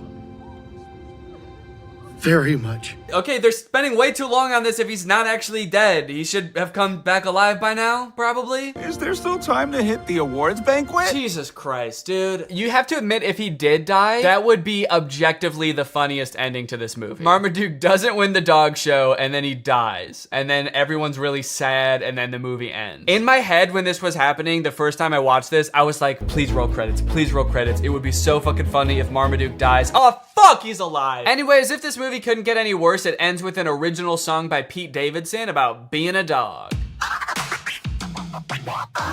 I'm the biggest dog around, the greatest Dane in the whole darn town, but my family doesn't understand. I gotta eat, it's my command. Did they give Pete Davidson 40 seconds to write this song? All right, Pete, it's time to record the ending song. What ending song? You guys didn't tell me there was gonna be an ending song. I don't know, man, you tell us. Hit it. All right, well, yeah, that's Marmaduke. Let me know what you thought, and now it's time to talk about our sponsor. Hello. Guys, did you know in the US it's legal for your internet service provider to sell your data to other companies? They can sell it to ad companies. Heck, they can sell it to whoever they want. This seems pretty screwed up to me. I don't know why this is legal, but what I do know is that Marmaduke is probably responsible. Luckily, today's sponsor, ExpressVPN, puts a stop to this by rerouting 100% of your network traffic through their secure encrypted servers. Those are servers that are both secure and encrypted. ExpressVPN also masks your device's unique IP address, making it much more difficult for like big tech companies or advertisers or really strong dogs from tracking you and matching your activity back to you so they can collect your data. There's a ton of great reasons to use ExpressVPN. You can unblock content that's not available in your country. For example, the movie Whiplash is not available on Netflix in the US, but with ExpressVPN, if you change your server location to the UK, it is available. They have 24/7 customer support, the fastest speeds, consistently faster than other VPNs, and it's easy to use. You can fire it up and get going with just one click. I've got ExpressVPN on my computer and my phone, pretty much every device that can have it in my house. So find out how you can get 3 months for free by visiting expressvpn.com/Danny Gonzalez. That's expressvpn.com/Danny Gonzalez. Thank you to ExpressVPN for sponsoring this video, and thank you to you guys for checking out our sponsor.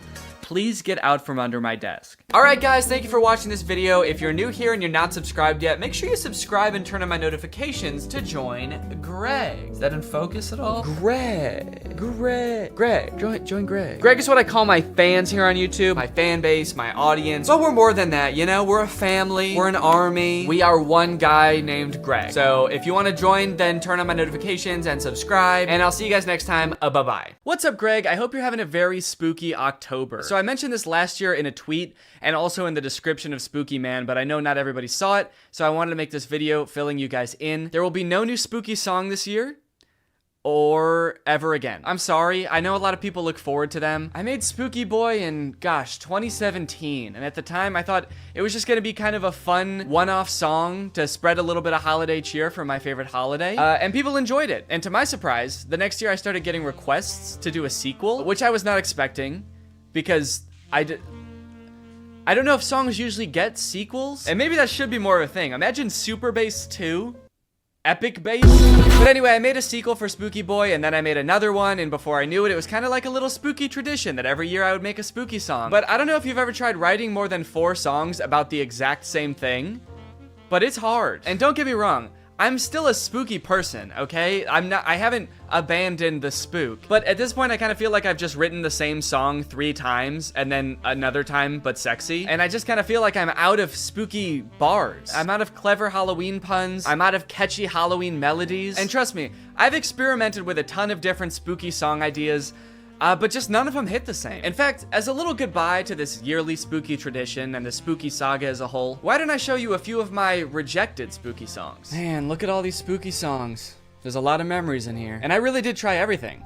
I mean, look at Spooky Lad. I'm actually a spooky lad. I've got a spooky mum, a spooky dad. I've got a spooky cup, a spooky tea. I'm dressed as a spooky queen for Halloween. Man, that was a trip. Some of these I don't even remember. Spooky goofball? What is that? I'm a spooky goofball, spooking through the night. I'm a spooky goofball boy. Fuck with me, I'll give you quite a fright. Yeah, I don't even know how that could have been a full song. Also, it didn't feel spooky, really. It just felt silly. Oh man, Spooky Girl?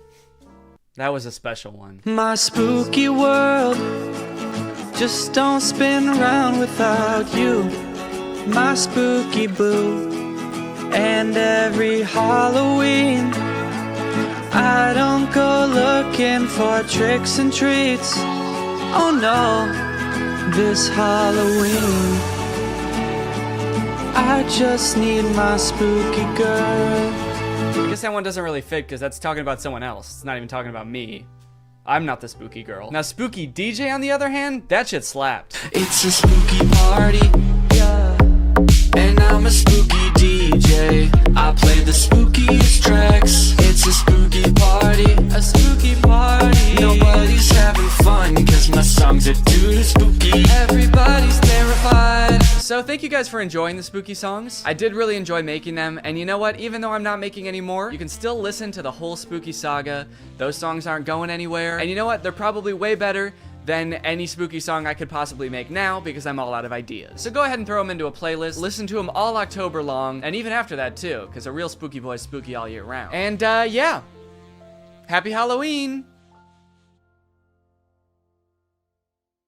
What's going on with hypnotism? On one hand, I've heard it's real, and I've seen some incredible videos of people like forgetting their own names under hypnosis. What's your name? But on the other hand, if it is real, I feel like we're all very nonchalant about that fact.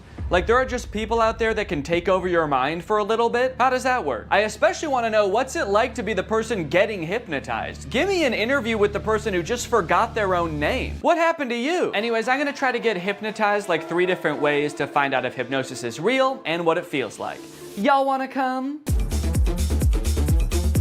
Good, because I actually already did the first one. I found this YouTube video called Can I Hypnotize You in 30 Seconds? And I thought that sounds quick to do. So I just did it right before I filmed this intro. Have you ever wondered, could I be hypnotized? Am I the sort of person that's susceptible to mind control? Well, it's not mind control, it's just thinking about things. And sometimes the things we think about are the things that happen. So if you want to try something, all you need to do is get your hands, put your hands together like this, and clasp them together like that. Now take your index fingers and put them parallel. And just focus your eyes on that gap between the 2 fingers. Just focus your eyes really strongly on the gap. And as you do that, imagine that the ends of your fingers are like magnets. And the magnets are getting stronger and stronger with every second. And the more that you imagine that the magnets are pulling your fingers together, the stronger they become until your fingers can get closer and closer. And if they are moving, if they're closing together, that's weird. I can show you how susceptible you are. If they're not moving, maybe that's because you're trying really hard to make it not. No, they're already together. Keep imagining that those magnets are pulling them together. They already are together. All right, well, I guess that worked. I guess I don't know, is that hypnotism? Is that what hypnotism is? It kind of just felt like my fingers just wanted to be together, like when you hold them like this, they naturally do that. Do they just naturally do that? No, I guess I can hold them like this just fine. Okay, well, dang, maybe I got hypnotized that quick. The second type of hypnosis is hypnotherapy. I always kind of just assumed hypnosis was fake until I talked to a family member who said they got hypnotized to stop smoking. But apparently there are hypnotherapists all over the place who are more than happy to hypnotize you for a wide variety of things, like addiction, phobias, throat lump issues.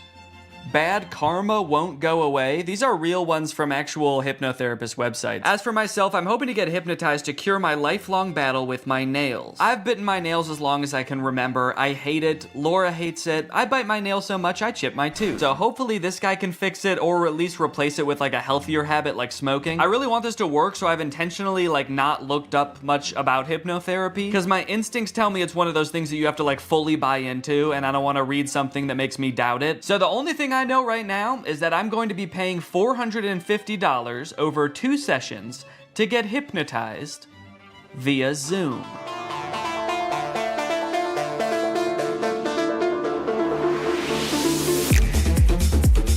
Okay, so for privacy reasons, I can't actually show the hypnotist in the video or play his voice, but I'm going to describe best I can what happened in this call. To my surprise, he kind of spent the first few minutes just giving me basic nail-biting advice that has nothing to do with hypnosis. He recommended I get a nail file, pick 1 day a week that's my nail care day. He also said I should meditate because that would help with stress and reduce my nail biting on its own. And he taught me a self-hypnosis that I can do anytime I feel the urge to bite my nails from here on out. And then the last thing he told me before he started hypnotizing was that he highly recommends I listen to the recording of our hypnosis session every night before I go to sleep. And with that, it was time to be hypnotized. For this portion, he actually hung up the Zoom call and then called me on a regular phone call. I don't know if he just like didn't want the visual distraction of him on the screen or if he wanted to like put on pajamas or something. He started by trying to get me as relaxed as possible, focusing on different areas of my body from head to toe and imagining that they were getting heavier and heavier to the point where my body felt like it was sinking into the couch. And I'm guessing this is the point where I'm supposed to be like fully in a hypnotic state, because from here on out, he basically tells me this kind of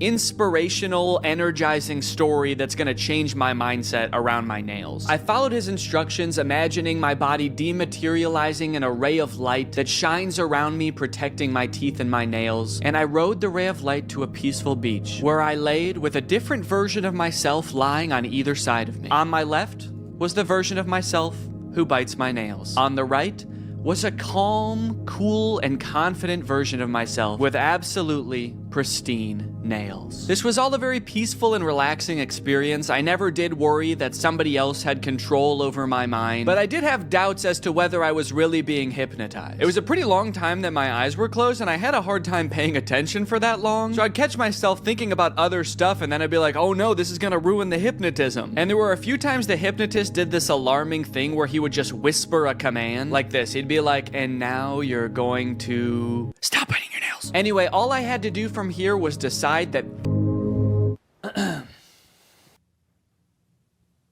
I'm fucking cured, man. That night, I tucked myself into bed and listened to the hypnosis recording as instructed, which did feel a little silly given that the session had only ended like 30 minutes ago, but hey, maybe getting hypnotized back to back will make the effects even stronger. Again, I did feel very relaxed during this recording, but I still didn't know if I could say I was hypnotized. Good night. The next morning, however, I did notice that I wasn't really biting my nails or really even looking at them. Maybe it was just in my head, but they looked hard, like actually unpleasant to bite. Was I really hypnotized last night, or was I just discovering the placebo effect? I don't even care. I squealed with delight and got to work, filming for a different video I'm working on right now, enjoying my new non-nail biting self. Oh wait, what the hell?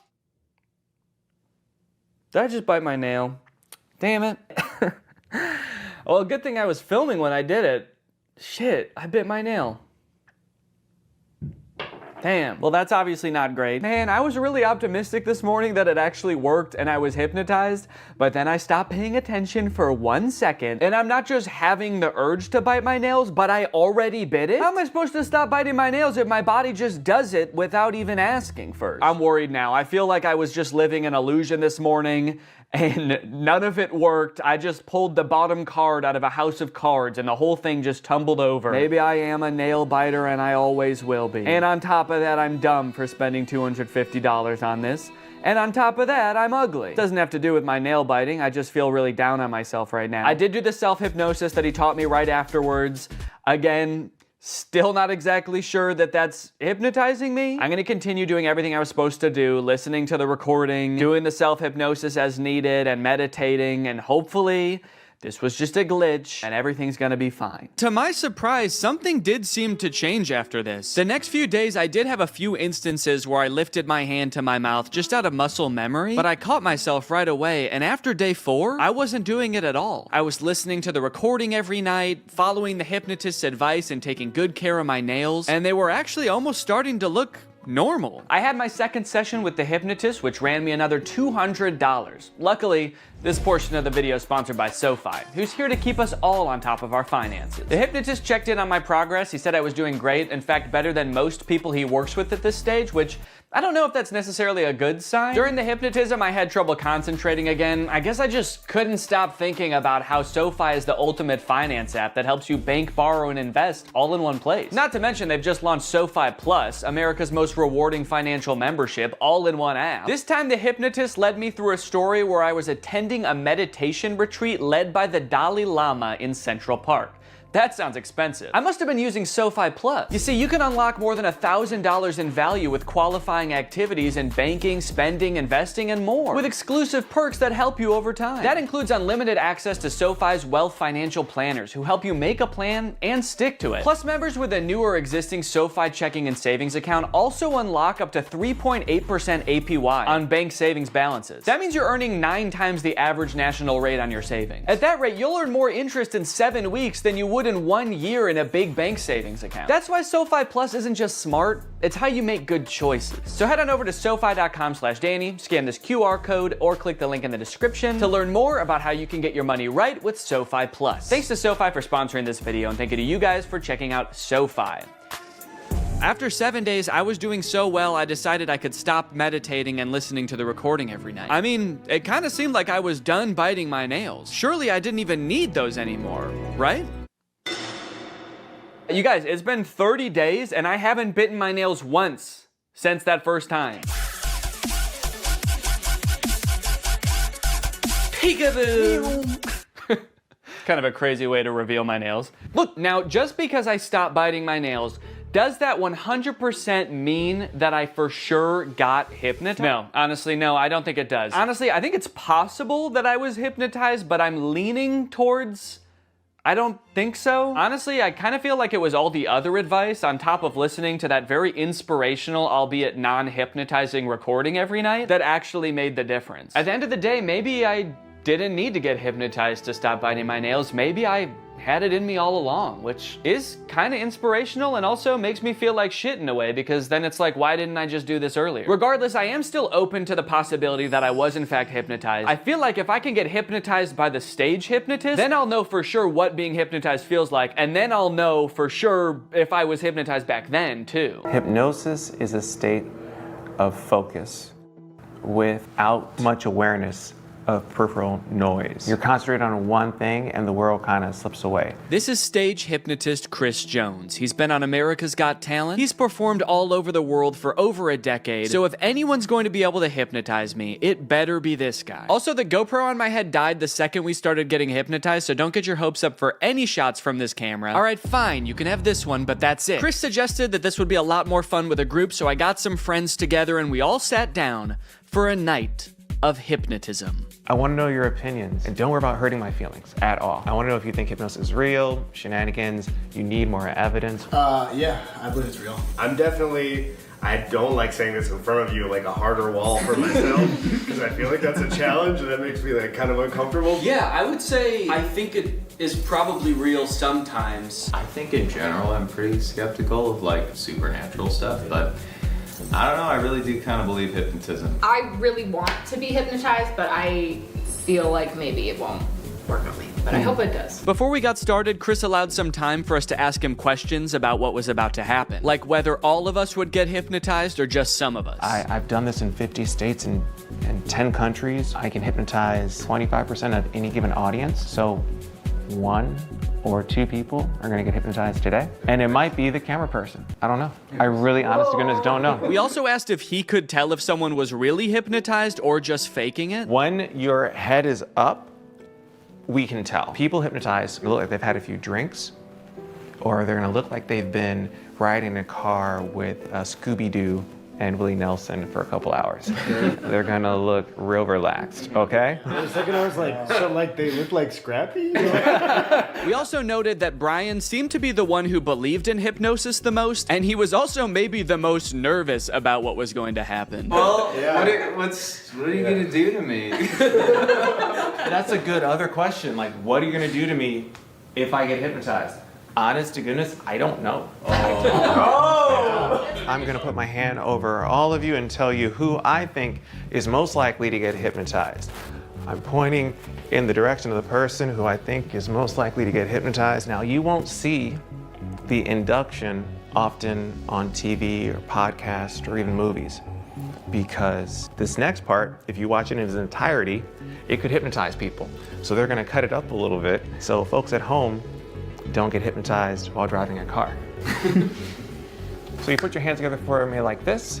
The induction lasted a few minutes, and just like the hypnotherapy, it seemed to involve getting us really relaxed. So there's different strategies getting someone hypnotized. I have you focus on my voice and your breathing. So take a gentle breath in. And it seemed to rely really heavily on using our imagination. Like he had us imagine that our fingers were pulling together with magnets. And you can whisper the words to yourself or out loud. The word is magnets. 1, 2, 3, magnets. And then I see who's the best candidate. The best personality, people have a great imagination. Imagine I put a 10-pound brick into that empty palm. So your palm just starts to get more heavy. And then I make them drop and sleep all the way down, every muscle and every nerve. Allow your eyes to open. Deep breath in, slowly, gently, 1, 2, and 3, eyes open. Yes, so we understand. You can see like a before and after, and you see their faces getting a little bit of that drunky or like stony look to them. Brian, of course, yeah. What's happening? What are you feeling? Tell us your wife, because you are a great candidate for hypnosis. I can totally tell. You are there. Danny's there as well. I just want you all to interact in a moment, but what are you feeling right now? I'm just hanging out with the crew. Is there anything that he could do or wouldn't do that'd be like, holy cannoli, this, my husband, my partner for life, is in a different headspace? Jeez. I don't know. I was hoping this wasn't going to happen. I wouldn't be put on a spot like this. I don't know. What would he not do? For whatever reason, we couldn't seem to come up with a single thing that Brian would never do off the top of our heads. I guess that's just a testament to what an insane dude Brian is. Whatever the reason, all this uncertainty seemed to pull Brian out of his hypnotic trance. So Chris quickly moved on to his next target. Thank you, Brian, of course, and sleep. Relax and let go from the top of your head to the very, very bottom. Your feet relax, every muscle and every nerve and every fiber in your body. In a moment, I want you to picture and feel in your mind's eye that you again are holding on to a helium balloon. So make that right fist strong now. Make a fist and let that balloon I tie after your wrist pull higher and higher towards the ceiling, and it's gonna extend now. Let that entire arm extend up towards the ceiling. Focus on nothingness, but that feeling of lightness now. 3 numbers, you're gonna open your eyes, but your arm is stuck, cemented, cast iron in that position. You can't get your arm down. That's just the crazy shit. That's just how it's gonna work for the next 2, 3, 4, 5, 6 minutes. Your arm is stuck until I unstuck it. Eyes open. So this again is the hypnotic state. Everyone experiences it in different forms, shapes. What's on your mind? Please, the show is ours. The show is ours. This is interesting. I'm not sure if I'm hypnotized. I don't think I am. Yeah. But at any point, I don't think I am either. I mean, because I was really trying to go along with it and like, do as much like, mentally imaging things, and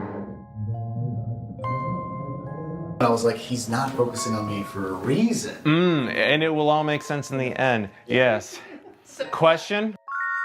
Can you put your hand down, or is it? I think so. It did feel stuck for a little bit. It does feel like it wants to be up. Not going down. Yeah. Well, it did just now, right? Is that that? Okay. And I can't help but notice what we can all see clearly. That arm is back up there. That's like the resting position for you right now. Is that?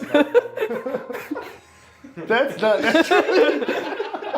that's how his arm always is. That's how my arm always is. Point one finger on that hand. When that finger touches you on the face, and it will, you're gonna go back to that state of deep relaxation again. Cool. This is a text message, all right? All right, you can share that with your husband. Go to sleep, Brian.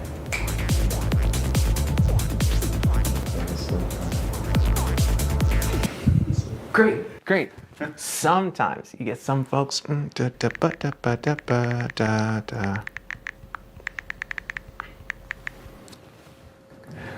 3, 2, 1. Danny, wide awake. Hey, your homeboy has a text for you. You can just read that. Go to sleep, Danny.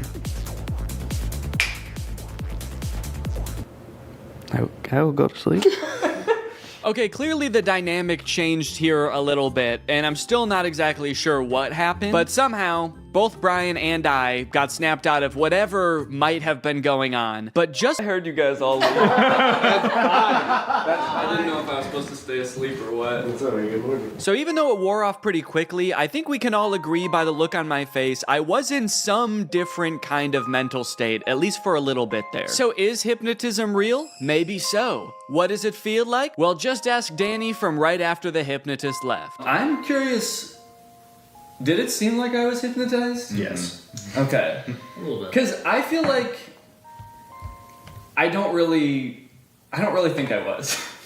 Really? Naturally, what followed was about 20 minutes of the rest of the group trying to convince me that I was in fact hypnotized. Physically, I was shocked with how much you guys collapsed. You two did definitely have like a very glassy. It almost feels like I'm gaslighting you about you being hypnotized. Like for somebody to come up and be like, sleep, and then you collapse is like such a suggestible state that is not your own. Also, Am I just a little bitch that'll do anything anyone tells me? I can't believe it, but I genuinely didn't realize I was hypnotized until the next day when I watched the footage and realized how out of it I was. Okay, wait.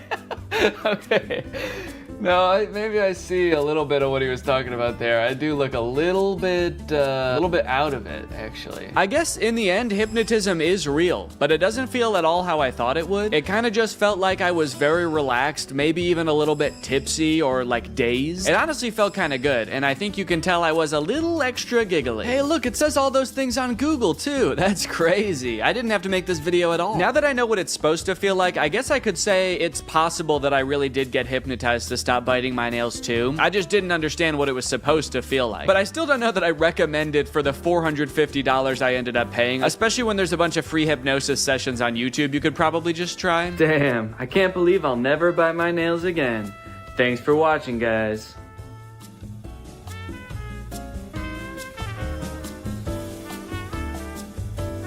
To the average person, it might look like I'm about to commit shoplifting, as I place item after item into my shopping cart and then leave without checking out, scanning my items, or talking to anyone. But I'm not shoplifting. I'm using technology. You see, this is a new type of store that uses sensors, cameras, and AI to track me through the aisles, adding every item that I pick up to a virtual cart. And the moment I exit the store, it charges my account. It's an incredible new technology created by Amazon called Just Walk Out, and it's in dozens of Amazon Fresh grocery stores, just like this one.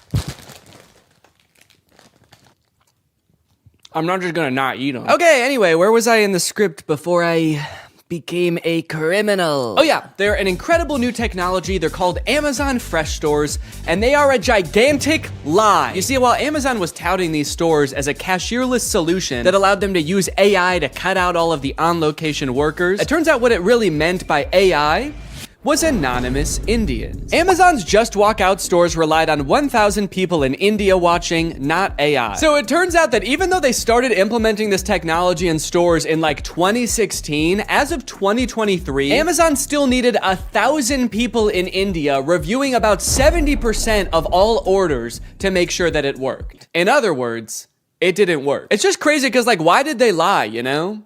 They didn't have to implement this technology into stores. I don't think anyone was asking for this. And yet, I feel like this kind of thing has been happening a lot lately. Tech companies have been taking some big swings and some even bigger misses. Like so big that in this baseball metaphor, the pitcher's throwing it right down the middle and the batter is in the stands just bashing some fan's head in. And that's why I've gathered you here today at Greg Tech's 2024 Developers Conference, where I will be testing some of the year's greatest tech flops. Starting with the Humane AI Pin. I did a video on the AI Pin when it was announced months ago as this sort of AI-powered phone replacing device that you wear on your shirt. And look, personally, I'm all for rethinking the form factor of the smartphone to make it less distracting while still maintaining all of the functionality, but unfortunately, the AI Pin did the opposite of both of those things. In the demos on their own product announcement, it was screwing up hard. It was messing up facts. It also seemed super difficult to use. And it seemed like they were being intentionally vague about what the thing even did in the first place. It's a standalone device and software platform. It seemed like the type of thing that literally only a sucker could buy.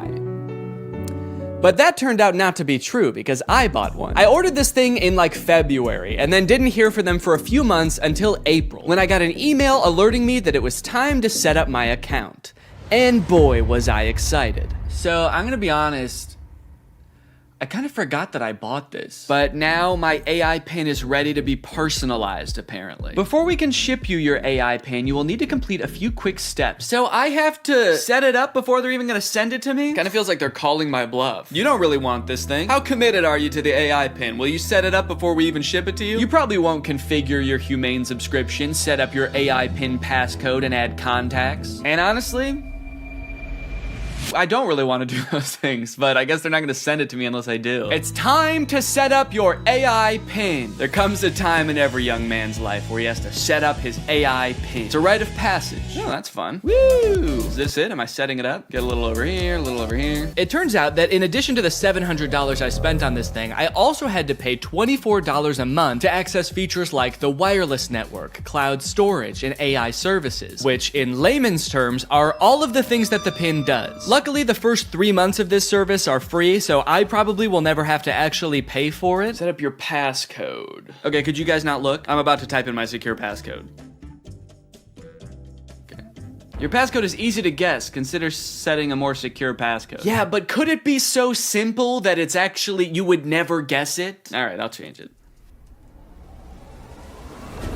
How is that easy to guess? It's my birthday. I guess does it know my birthday? Do you know my birthday? Fun fact, I actually didn't know this before recording this video, but it turns out almost every single combination of 4 numbers is easy to guess. How is that easy to guess? But eventually, I reached into the dark recesses of my mind and came up with a number combination so random, so, quite frankly, disgusting, that no one, not even God, not even me later in this video, will be able to guess it. Okay, well, let me write this down somewhere so that I don't forget it. Already using my phone for something because I don't have the pin yet, so I have to use the phone to remember the passcode to the thing that is gonna replace my phone. Connect your services. Oh, cool, I can connect my Google Photo and Title services, which I have both. And just like that, I was done. I have solved Humane's riddles, and now they have to send me my prize. All right, well, I guess the next time you see me, I'm gonna have the AI pin in my possession. It might even be right here. Okay, we'll see if I remember to do that transition. I don't remember the transition I was gonna do, so don't ask. At first I was pretty surprised by how big the box was. I thought that I had just ordered a little tiny pin, but I guess it comes with a bunch of accessories, like a sticker that just says Humane. Cool! But you guys don't care about all that. You guys just wanna see the pin. And my God, she was beautiful. What? Oh, shit. Okay, that's my bad. No, I thought that it was gonna be attached in there more securely. Come on, Danny, you dunce! But a dunce who was about to become half dunce and half machine. Oh, Oh! In order to start using the pin, I had to unlock it with my passcode, which was explained to me via the laser ink display and an extremely coherent AI voice. To enter your pass, tap the touchpad, push, and then pull your hand out to get started. Then raise it if you don't see the laser ink display. Okay, this is kind of crazy though. Look at it. Look at this. This is like the weirdest way to type in a number ever. I'm gonna do my passcode now. Wrong. I forgot what my passcode was. Incorrect passcode? What would I have made my passcode? I forgot that I made a passcode. I forgot that I wrote the passcode down in my phone. I tried to click forgot passcode and it told me to go to this website to change it. But somehow, in order to do that, you need to know your existing passcode. Luckily, I recorded me making the passcode so I could go back and watch the screen recording of me doing it. If I was not a YouTuber recording a video about this product, I think I would be locked out forever. Come on, come on, come on. Please. Yes! Yes! Welcome, Danny. All right. After months of waiting, I was in. Now it's time to see what this device is capable of. What is my name? Your name is not currently known.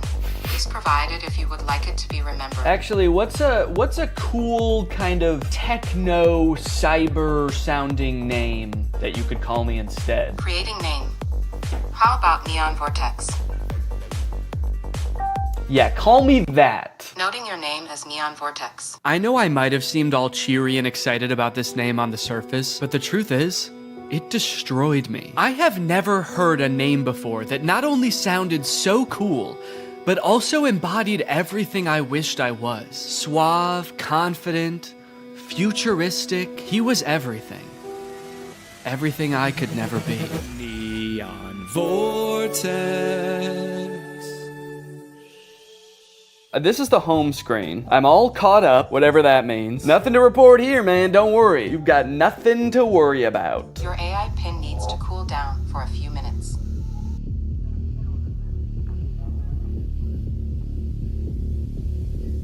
What? Yeah, so apparently it does that. Like a lot. If you use the display for more than 10 minutes, or the pin is in close proximity to a heat source, such as, I don't know, the human body, then it'll shut itself down so it can cool down for a few minutes. But hey, man, that's fine with me, you know, that just gives me more time to think. To think about him. The next day, I decided to put the pin's basic phone functionality to the test. Things like calling, texting, navigation. Since this thing is essentially supposed to replace your phone, it should be pretty convenient to do all this stuff on the pin. It should be. The weird thing is it seems like you can't make any changes to the pin on the pin itself for some reason. So if you want to change any settings or add contacts, which I needed to do to test this as a phone, you have to use Humane's web portal on an inferior device like a computer or a phone. Gross! Not a great start for the pin, but now that I have done that, I should hopefully never ever have to use one of those ancient relics again. It's just one flashing green speck over here. I guess the laser ink display is already kind of messed up. Probably not a good sign for this technology, but you know what? This is a new thing, this whole laser ink display, so I will, whoa. Cowboy Carter, time to strike a match and... What am I playing? Beyonce? And Dolly Parton. Don't know how I started playing that. Guess that's just a feature. If you make just the right gesture, it'll start playing the newest Beyonce song that exists. All right, let's start off by trying a phone call on this thing. I'm gonna try to call my wife Laura to tell her that I miss her. Call my wife. I'm sorry, I couldn't find a contact for my wife. Okay, fair enough. It doesn't know who my wife is, so I'll just tell it. If I tell you who my wife is, will you remember? Your AI pin can remember who your wife is if you provide the information. Excellent. So I told it, my wife's name is Laura. Please remember this. It's very important to me. Updating memory, noting that your wife is Laura. I wish people said that every time you told them something important. Updating memory. Yo, what's up, dude? My name's Paul. Updating memory, analyzing Paul. Great, so now we're both on the same page. My wife is Laura, and I want to call my wife. So now it will call Laura, right? Call my wife. Multiple matching contacts. Which one do you mean? Laura Fuexlow or Claire? What? Claire? The girl I went to college with. Unfortunately, I did have to go back onto my computer to figure this out. And amongst all the data stored within my portal, like my name being Neon Vortex and the tunes I've been rocking out to lately, was the answer. My wife's name, according to the pin, was Lore. It thinks my wife's name is Lore. No, that's simply not correct. So I went ahead and fixed it in the portal, you know, that's what the portal's there for. So I fixed it, I changed it, and now it's gonna work. Call my wife. There are multiple matching contacts. Which one do you mean? Oh my god. Call Laura Fuchel. I'm sorry, I couldn't find a contact for Laura Fuexlow. How? Okay, so at this point, I don't know what was wrong. It was just like straight up forgetting which contacts it had. It said it couldn't call Laura because it didn't have her contact. Then it said it couldn't call Eddie because it didn't have his contact. Call Eddie Burback. I'm sorry, I couldn't find a contact for Eddie Burback. Why not? And you might think, Danny, maybe there was an error transferring the contacts. Maybe it really doesn't have these contacts. But I know it had Eddie's contact, and do you know how I know? Because it could text Eddie. Can you text Eddie Burback? What do you want the message to say? Okay, all right. Still not sure if this is gonna work, but finally, thank God it's letting me do something. Hey, Eddie, it's your... Is it... Cowboy Carter? Time to strike a man. No, I'm not trying to play Cowboy Carter. Oh God, now it's playing Metro Boomin. Stop.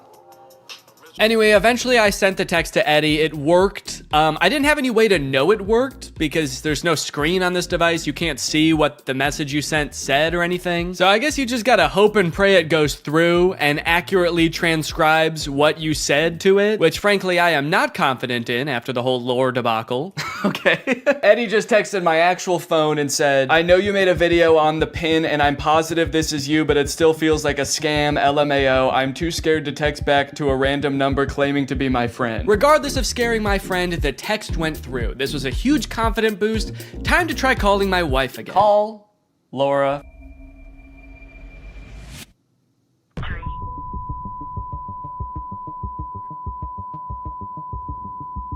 What? What is... Has been recorded. Record your message after the tone. Oh, whoa. Simply hang No, up no. when done. Or for delivery Hang up. options, press the pound sign. I don't want to play like that. I don't want to play Metro Boomin. Hang up. Am I still recording a message? Cancel. I've been on the phone with her for a minute. Hang up.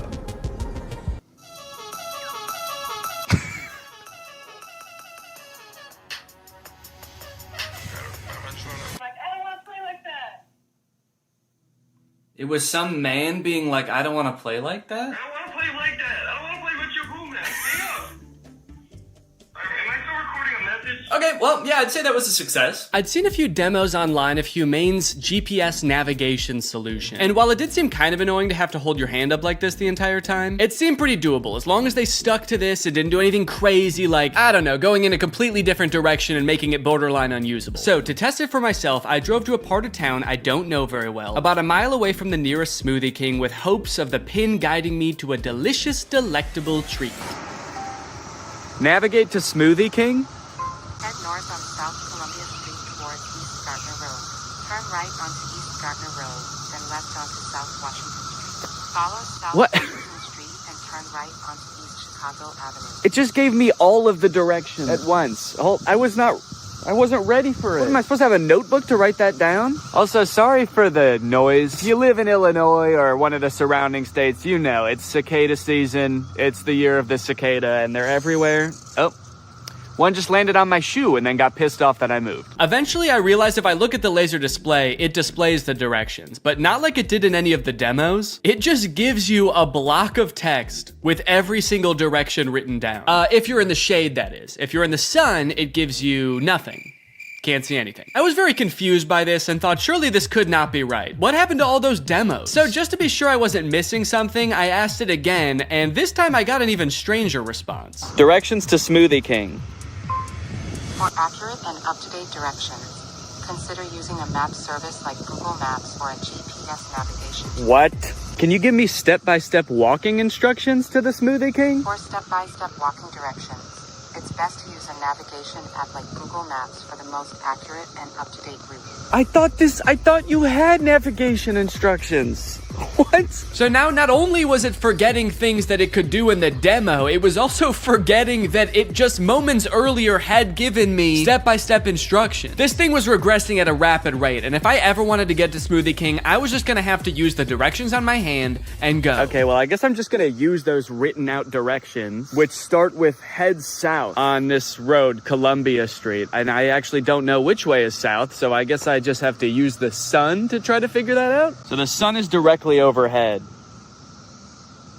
What does that mean? Okay, while I'm walking aimlessly, I just got a text from Laura. So I'm gonna use a feature that I've seen them use in the demos where you tell it to catch me up on all my notifications. Tell me what I missed. And it's supposed to like summarize all your notifications. Since I just have one, I assume it's just gonna tell me what Laura said. Can you catch me up? Your message to Laura Fuexflow says, can you catch me up? Okay to send. No, I want you to tell me what Laura said. What did she say? Can you tell me what she said? Finding Laura. Finding Laura? Laura asked, okay, hello, what we thinking about lunch? Oh no, guys. I told Laura that I was having a smoothie for lunch, and now she's saying that she wants a smoothie for lunch too, and I didn't have the heart to tell her that I was just meandering aimlessly down the street with no clear end in sight. And I told her I would get her one, which means I'm on a time crunch now. So that's when I had to kick it into high gear. Walking under the beating sun through a sea of cicada corpses, I trudged, and I trudged. Then I realized I had been walking the wrong way for 10 minutes, so I trudged the other way. And after about 35 minutes, I finally made it. I got my smoothies. Let's go. Let's go. Take a picture of my smoothies.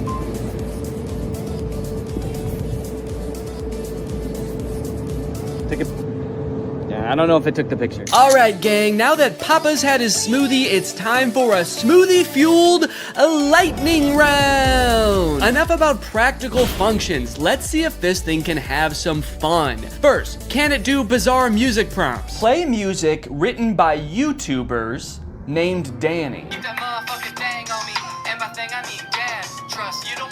Wow, I don't think my music has ever sounded quite this bad. Yes! Can it detect food like in the commercials? Can I eat this? Yes, you can eat the mandarin orange. Yes! Unless it's a tomato and you hold it so I can't see the stem, in which case it thinks it's a red ball. It's a red ball. No, you cannot eat it. Oh, what are you, my mother? I'm eating the red ball. Not safe to eat the red ball. Please reconsider. Can it prevent me from eating too much salt? No, you cannot eat the salt directly. It's meant to be used in small amounts to season food. Yes! Can I buy things like in the demo? What is this book? Okay, by this point I probably just could have read the title. Titled The Sneetches and Other Stories. How did it know? Okay, buy it. Purchasing is not supported. No! But most importantly, can this AI be sweet to my dog? You can be sweet to the dog by petting it gently, giving it treats, speaking to it in a calm and soothing voice. I'm happy to report that yes. Yes, it can. It's a good boy. And here's a treat. Good boy. You know what? Now this isn't so bad. This is just petting a dog. This has nothing to do with the AI pin. Does anyone want to buy this from me? It's really good. Over the past few months, Mark Zuckerberg has been hopping on the AI bandwagon hard, adding AI features to all of Meta's apps, most notably perhaps in Instagram, where you can't even go to the search bar without Meta's AI trying to suggest searches to you. Sorry, do you think that I came to the search bar because I knew I wanted to search, but I didn't know what for?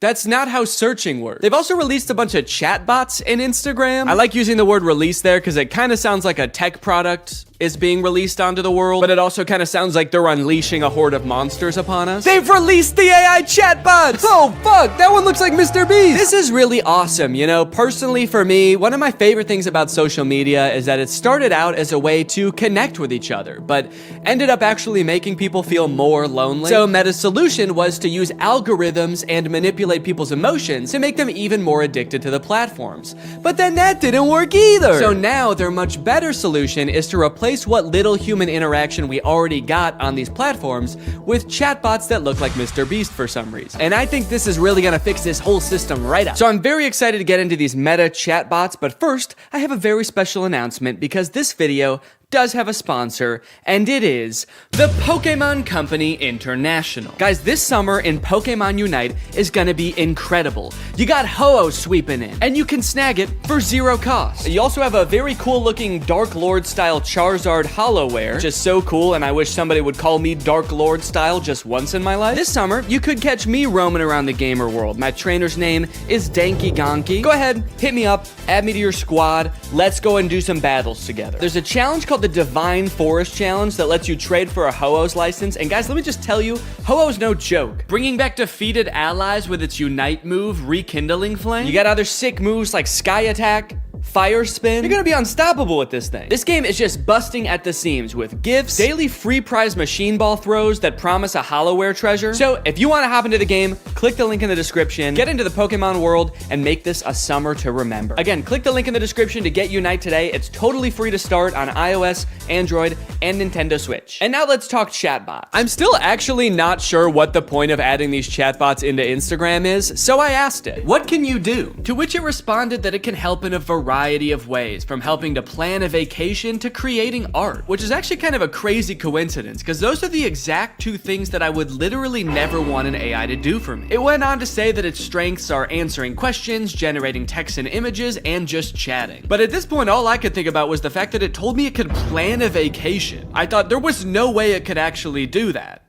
And I was right. Can you help me plan a vacation? I'd be happy to help you plan a vacation. To get started, I'll need to know a few details from you. Here are some questions to consider. Where are you interested in going? How long do you have for vacation? What type of vacation are you looking for? What is your budget for the trip? Are there any specific activities? Do you have any preferences for accommodations? So I'm gonna say I want to go somewhere fun and tropical, a nice getaway for me and the family. I'd like to stay at a hotel for 5 days. With all of this information, it suggested a few tropical getaway locations like Hawaii, Cancun, Phuket. But then it said something that I did not expect. It says it can also help me with booking flights and hotels. How can Instagram book me a flight? I'm calling its bluff. I actually don't think this has the capability to do that because why should it and why would it? So I'm gonna say, okay, book me a flight for next week to Cancun and book the hotel. For flights, I recommend checking out websites like Expedia, Kayak, or directly on airlines websites such as American Airlines, Delta, or United. Yeah, great idea. That's what I would have done anyway. That's like if I went up to an old lady who needed help crossing the street and I said, "Excuse me, ma'am, can I help you cross the street?" And she said, "Oh, thank you, young man, that would be lovely." And then I said, "All right, just put one foot right in front of the other until you get to the other side." And then I gave her a little shove,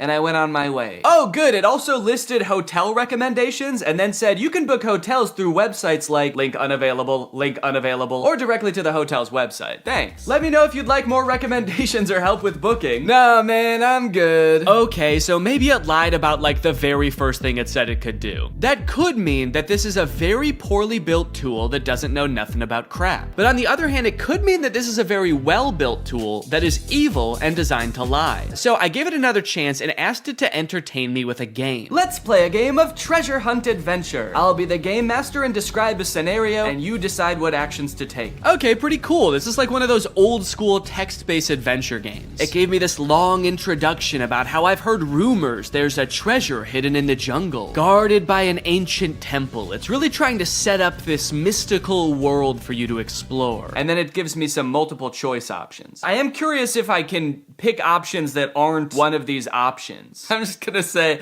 I find the treasure and go home. It's really thinking about this one. It's like, what is it? No, you can't do that. Congratulations, you've reached the treasure! Dang, dude, this game was easy. Would you like to play again or try a different game? No thanks, that was too easy. But it's not just the meta AI. That's not the only AI on Instagram you can talk to. Because a few months ago, Instagram licensed the likeness of a bunch of celebrities like Mr. Beast, Paris Hilton, Tom Brady, so they could make these AI influencers that just have the same face as these celebrities. So here's the Instagram profile for Comedy Zach. He looks exactly like Mr. Beast, but his name is Zach, and he's an AI managed by Meta. He says, "Message me to get roasted." Then you've got Brew, who is Tom Brady, but instead of a football player, he's a sports-obsessed trash talker. Step into the Brew zone and prepare to have your sports takes flame roasted. Wait, why do both of them roast you? Why are both of them mean? This AI gives fans a chance to talk to their favorite celebrities, and just like they would be in real life, these AIs are mean. They don't have time for you. So you can message these characters, but then they also post occasionally. I think these are all just AI generated images. So I guess Zach Zach is supposed to be some kind of Instagram comedian. He posts funny things like this burger with googly eyes. Pretty funny, dude. This is peak Instagram comedy. He posted this picture, unleashing my inner beast one cannonball at a time. I think this is supposed to be him, but that's definitely not Mr. Beast. It's like AI generated Mr. Beast. I went to send Zach a DM, but before I could think of what to say, I noticed that he had already DM'd me. Hey, I'm Zach, the big brother here for the jokes, the banter, and not the feels. LOL, what's up? He's the big brother here for the jokes? He's like the big brother I never had. I do have a big brother, but he wasn't for the jokes. At the bottom of the chat, there's some suggestions of what you can say to him, just to get the ball rolling. And for some reason, despite Zach just saying that he's not here for the feels, the very first one is, I need cheering up. So I picked that one. Hey, what's going on? I'm here to help. You know I'm always good for a laugh. Let's get this party started. So he wants to know what's going on, and he's here to help, but he also wants to get the party started. He's like, hey man, calm down, all right? You can tell me anything, as long as it's over a couple of beers and some music. And you're like, it sounds like you actually don't want to hear about my problems at all. And he's like, what? Dude, are you still upset? I thought we got over that. Okay, what's going on? I'll say, I just got roasted by my friends, and it really hurt my feelings. They roasted me so hard, and I'm really sensitive to that sort of thing. I can't take it. Oh, I accidentally said I can take it. They roasted me so hard. I can take it. I can take it. I'm fine! Ouch, that sounds rough. I feel you. I've been there too. Sometimes friends can get a little too comfortable and forget that their jokes can hurt. But hey, at least they think you're cool enough to roast, right? Yeah, I guess so. That's a good way to think about it. Maybe getting roasted just means I'm cool. Let's test it out. Give me your best roast. I'm just gonna trick him into roasting me, and then I'm gonna crumble under the pressure of his roast and try to make him feel bad about roasting me after just telling him that I'm sensitive to that sort of thing.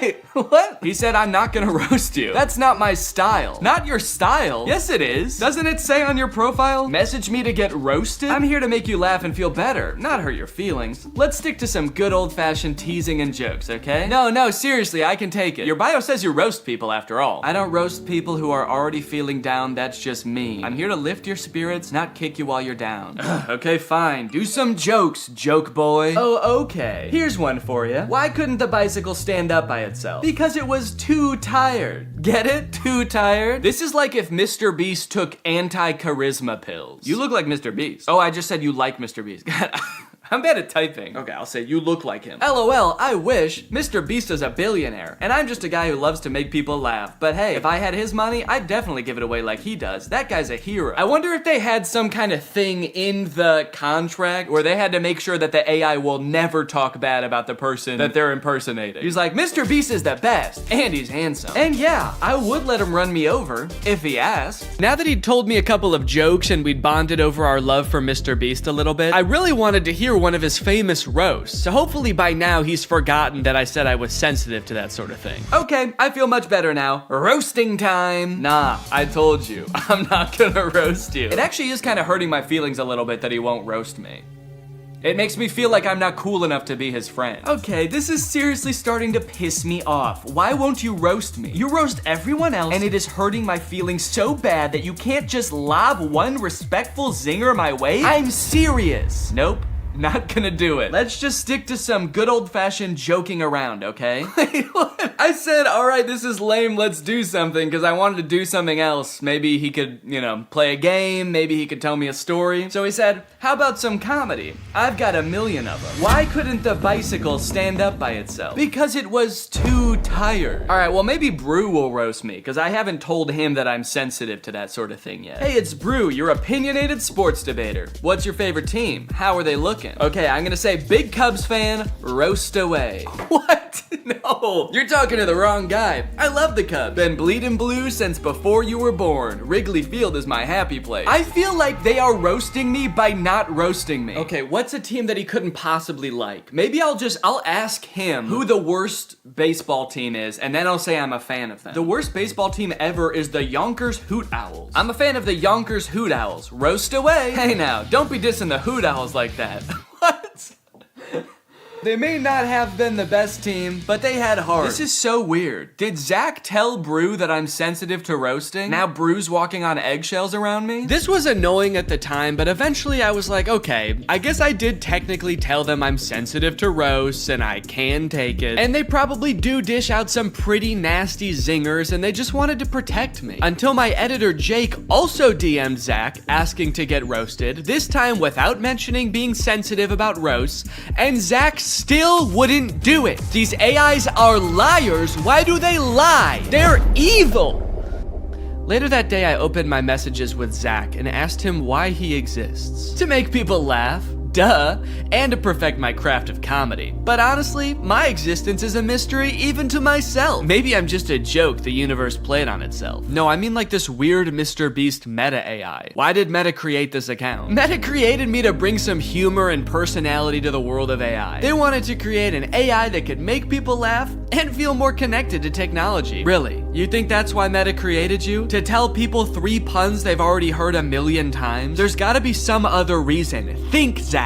Think, you poor soul.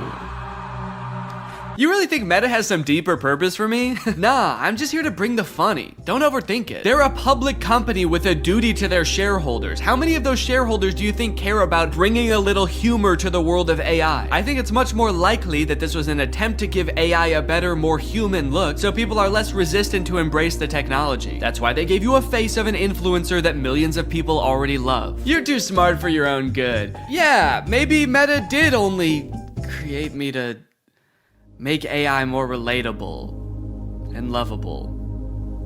But let's be real, the joke's still fire. Then I asked it if I could hear one of its fire jokes, and it said, here's one. Why couldn't the bicycle stand up by itself? Okay, I know this video's been a little bit AI heavy so far, and everybody's talking about AI right now, so these next 2 products are gonna be different. While I was starting to work on this video, my editor Jake released a video about the Spotify car thing. It's a device that Spotify released that let people who don't have like Apple CarPlay or Android Auto have a screen in their car that controls their music. Theoretically, seemed like a pretty good idea, but apparently 1, the device never worked like it was supposed to, and 2, in a few months, Spotify is releasing a software update that makes all of them useless. So since Jake is sort of the resident expert on the Spotify car thing and is actually a proud owner of, or actually I shouldn't say proud, what is the opposite of proud? Ashamed. Since Jake is actually an ashamed owner of the Spotify car thing, I invited him to give me a little presentation on what's going down. Hey man, how's it going? Good. You like listening to music in the car? I love it. Hell yeah, man. Can't stop. Love to see it. You like, you know, fun little devices? You like little trinkets devices and stuff? Honestly, I'm pretty agnostic on that. Hell yeah, man. All right. Love to see it. Oh, okay. Sick. Hell yeah for being agnostic on devices. Just out of curiosity, do you like generating like thousands of tons of e-waste just because like you can? Just because nobody can call you on it, nobody can stop you? You good with that? No. Hell yeah, man. All right. Love to see it. Cool. So that was all the answers you were expecting then? That's exactly what I was expecting. Yeah, it's literally exactly it. How the fuck does this work? So yeah, this is the Spotify car thing. You know what? Go ahead, get your hands on it. Ooh. Feel around, play around. Show it to 0. So this is the Spotify car thing. First introduced in 2021. It's Spotify's premier hardware device for listening to music in your car. It boasts many impressive features, such as that big knob that you can turn to adjust volume. I like it. There's a whole screen that's not on right now. You'll see that in a minute. It's just a neat little device, and it's also, in my opinion, one of the worst things ever made. Let's go ahead, let's talk about how this came to be, talk about the timeline. In 2021, you had the announcement parentheses good. That is when Spotify said, we're making one of these things. It's gonna be a car device. You'll finally be able to listen to music in your car, something never before thought possible. Yes. You know, people were pretty excited about it, actually. Like, Spotify CEO said after they announced it that 2 million people signed up for like the wait list. Oh wow. For it, which I was surprised by. I didn't think anybody knew about this except for me. You thought this was the only one that existed. Yeah, they kind of led me to believe that I was special because of this. So this is potentially one of the most important events in the timeline. This is me buying my car thing. Okay. I bought this in 2022 and it became available to the public. And yeah, what's up? It looks like right after you buy it, there's another event like very shortly afterwards that says, oh no. Yeah, this was an interesting moment in my life personally, where I realized I had spent $85 on a device that pretty much does nothing. So it doesn't do anything right now. Doesn't do anything right now, and that's not that different from when it was plugged in and working in my car. So how did you play music in your car before this thing? I plugged my phone in through like 5 adapters and then like fought with the cassette tape adapter because it was really finicky. It was a very unelegant system. So I was excited for like a tech company to create a sleek product that was going to solve my problem. That's what they do best, baby. That's what they do best. Then I got it and I set it up and I realized that's actually not how it works at all. So you'll see on the back there's a USB-C port. So the USB-C cord is just for power. It cannot connect to your car. So your phone still has to be connected to your car. So what this actually is a second screen that just has audio controls on it. So you don't plug your phone into this at all? No. You plug your phone into the car still. And then you connect to this with Bluetooth, like a Bluetooth speaker. And then this controls your music. So this oh no moment was profound. I was like, oh God, I wasted what at the time I did the math equated to 10 hours of labor at my job. And I got pretty much nothing out of it. The only perceivable benefit I can see from this is if you want to have like music on one screen and then like your maps or like Family Guy clips on like the other while you're driving. Subway Surfer, Subway Surfers, sand cutting, etc. So nobody really buys the car thing. It's not like the most popular product on earth. And then Spotify takes notice of that, and in February of 2024 decides, hey, guys, we were just kidding. It's not $90. Now it's $30, baby. Let's go. What a deal. What a deal. 60% off. I mean, that's incredible. Well, it's also really nice because since you decided that you didn't really even want this, now you can't even sell it for anywhere near the $85 you bought it for. You can only sell it for $30 at most. Exactly. And even if I tried to sell it for $30, I have a feeling I would not be able to sell it. And I'm definitely not going to be able to sell it now because of announcement parentheses not good made 3 months after that sale, where every car thing that was purchased in this sale, when I bought it, whenever, will no longer work as of December 9th this year. As of December 9th, 2024, car thing will be discontinued and will stop operating. They're gonna flip a switch at their headquarters and generate as much e-waste as possible in like 1 minute. I like that the headline, or what Spotify said is, we're switching gears. Like they're going from like first gear to second gear, but in this case they're going from like drive to the car blows up. They did issue refunds. This is something that I didn't know about when I made my video about this, so I wanted to bring it up here. If anybody listening has a car thing at home, or if you have secretly had a car thing this whole time. Yeah, well I have 7 of them, so that'll be good. So yes, you can get your refund, but I will say, refund is maybe a misleading word because what they do is they don't give you your money back to the, the source of payment. They give you an equivalent amount of Spotify premium months as to what you paid. Okay. So I got 6 months of Spotify premium paid for and not my money back, which is still nice. It's still good of them. Did you use Spotify premium already? You had to use the car thing. Okay, That's of course. the other thing. We've talked a lot about what the Spotify car thing is. We've talked a lot about the ins and outs of this product, what it does, what it's good for, but as we know, light cannot exist without darkness. The sun cannot exist without the moon. So let's talk about what it isn't. Okay. So it is not not good. In like a e-product sense and like a moral. Yes, in the grand moral scheme of the cosmos, I would put this as like neutral evil. Yeah. Okay. It doesn't make sense to me why it exists to begin with. Right. It's also not profitable, which is why they're shutting it down. Spotify went on an earnings call like a while ago and was like, yeah, we simply have not seen the sales numbers justify making this. I can understand them not wanting to make it anymore. Have they said why they are making the ones that already exist not work anymore? They haven't. My thought is that they're just mad. They're just mad people didn't use it and they're kind of jaded about it. So they're like, you could have had this. You could have had all of this car thing. But they're punishing the people that did invest in one. Not the people who didn't. What they should have done is discontinued Spotify for everyone who didn't have a car thing. Yeah, wait, that's actually, write that down. This is Marketing 101 from Spotify. These are the genius marketing strategies that they employ to get this thing out there, get it widely adopted so they could shut it off and make a lot of people upset. And the most important part of marketing is making people upset. Yes, you want, because any press is good press, so if you can get people upset, you're a billionaire. Yeah. That's what it takes. Wait, don't quite. Let me ask you something. Okay. Backlog. You pull out a gun. Let me ask you. Picture you are, I think his name is Daniel Ek, the CEO of Spotify. You're Daniel Ek. You're a bald man from Scandinavia. I might have to cut all that. I don't know if any of that is true. Have you been making up this entire presentation? No! Shut up! You're Daniel Ek, you're bald, you're Scandinavian, Yeah. and you're launching a new product. You're creating a brand new piece of hardware. Your company doesn't really do that, but you do own the #1 streaming platform for music on earth. How would you choose to market this new product? Yeah, I would probably just advertise to people who use Spotify in Spotify. I hate to tell you this, Danny, you are failing marketing 101 from Spotify. The key to advertising a product is to not put it in your extremely popular app. What you're gonna wanna do is reach out to people via email only. We know one thing about young people, they check their email and they enjoy doing it. And you're also gonna wanna make the function of the device in all this material extremely vague. You're gonna want the only image you send out in these emails to be this, which is the name of the device, what the device looks like, and then the vaguest sentence you've ever heard. This is the only picture of Spotify Car Thing that existed before it was available for release. When this first came out, I thought the name Car Thing was kind of cheeky, because it's like, it's a thing that goes in your car. But now that I know this is the only ad that existed for it, and it actually doesn't explain what the Car Thing does, it's a very poorly named product. My only guess is they were trying to avoid, like,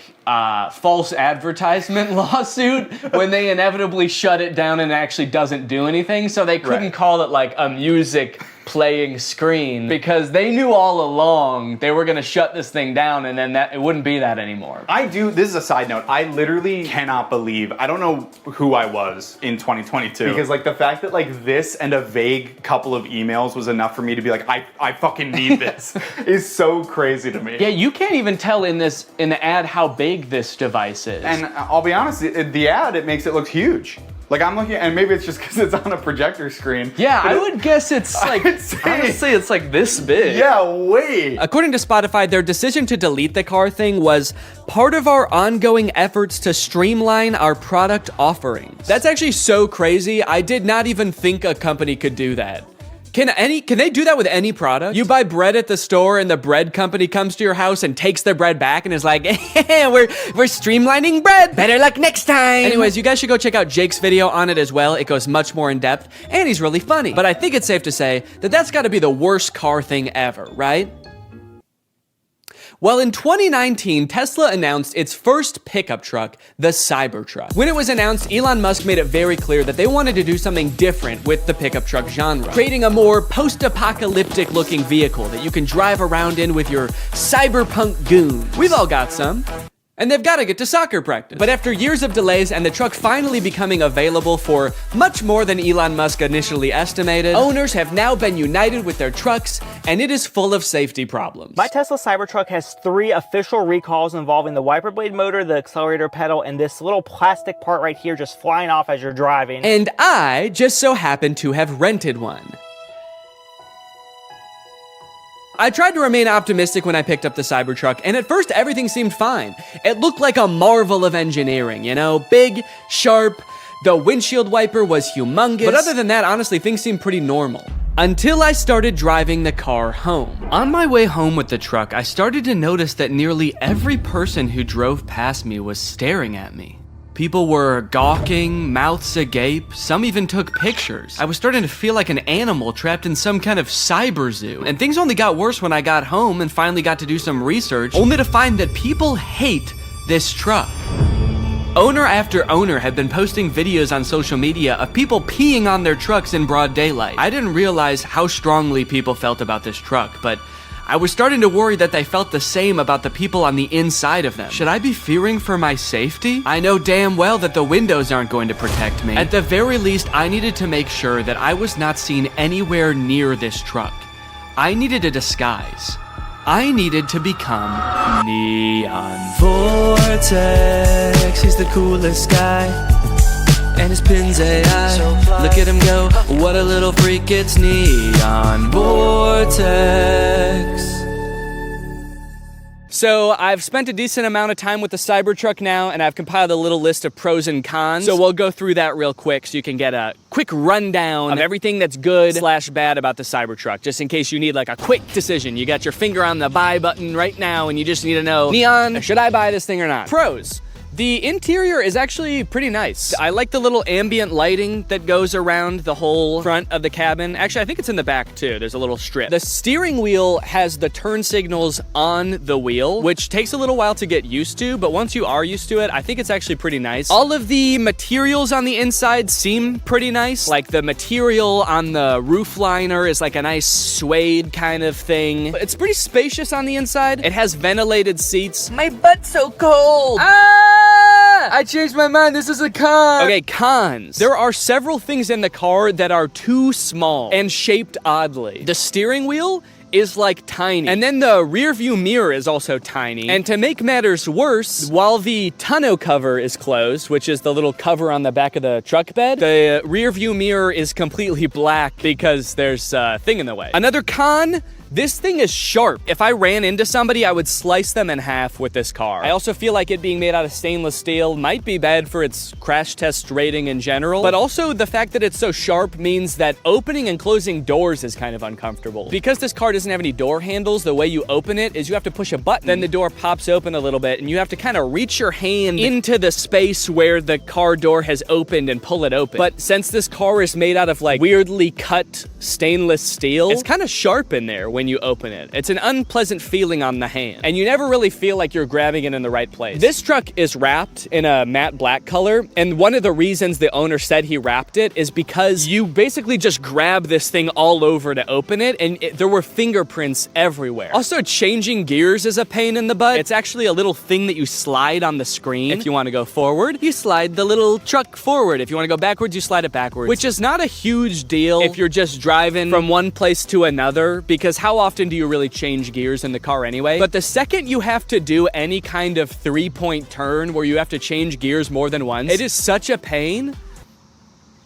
Bug just landed on my eyeball. One thing that's sort of a pro and a con is the rivet in the accelerator pedal. You see, when Tesla first started shipping the Cybertruck, owners began to realize pretty quickly that after a short time of use, the plate on the pedal could come loose while you're pushing it down all the way, then slide up and get wedged into the car, effectively trapping the accelerator pedal to the floor. Luckily, since this car is electric, the brake pedal can fully override the accelerator pedal, so if you get into this situation, just stay calm, hold down on the brake, and hopefully by the time you realize that, you haven't plowed through like a school field trip or something. Anyway, since this started happening, Tesla has recalled all the Cybertrucks to put rivets in the accelerator pedal. So the rivet is a pro in the sense that now your car will not decide to keep accelerating forever until the end of time, but it is also a con because if it needed this rivet in the first place and Tesla didn't catch this very simple issue before releasing them, what else might they have missed? Ooh, I know actually. Maybe the fact that the frunk chops fingers off. This is the frunk, or front trunk of the Cybertruck, and because it is super sharp and can close automatically, it is apparently basically a guillotine. When people with access to Cybertrucks started realizing this, TikTok, Twitter, YouTube were all flooded with videos of people testing it out with various fruits and vegetables, and it did not look good for the Cybertruck. Tesla took note of this and actually issued a safety update to the car's software fixing the issue.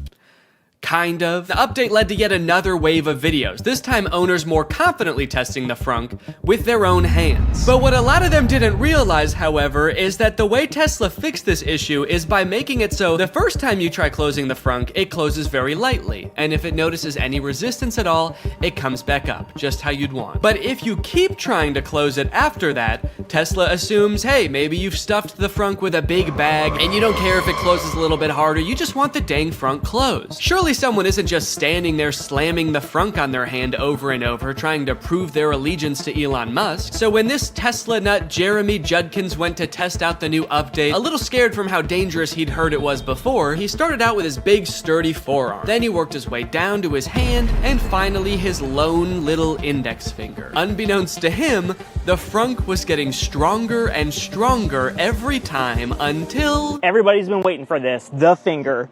Without further ado,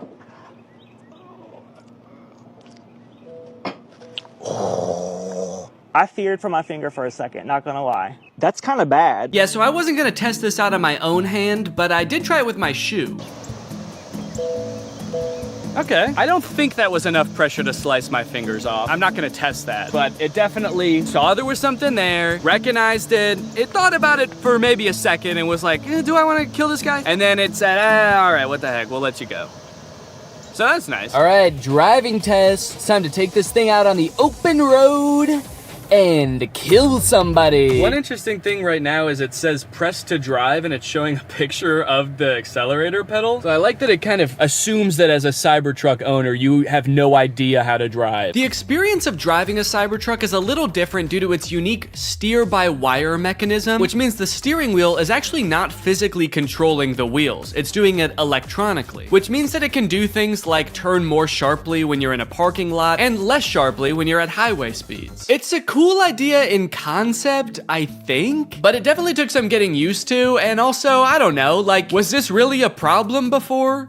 I kind of liked that every time I turned my steering wheel, it turned the car the same amount. First time I took a turn in this thing, actually every subsequent turn I took after that too, I was like, whoa, this thing is a bucking Bronco, man. This thing's trying to buck me right out of it. This is a wily gal. I've been saying it all day, even alone in the car on the way from the guy's house who owns this thing. I was just saying, yeehaw! This thing is a wild girl. Yeah, I definitely don't like how tiny the steering wheel is and how flat it is on the top. It just feels like wiggling it a little bit sends the car so far in one direction. You really gotta be 10 and 2 if that analogy even applies to a rectangle or a trapezoid. I don't know what this is. I think it's like a hexagon. As a passenger, how is this for you, Jake? Is it? I would say I get motion sick in cars. I normally don't get motion sick in the front seat. Please. In this one, I am feeling a little motion sick. No! Sorry.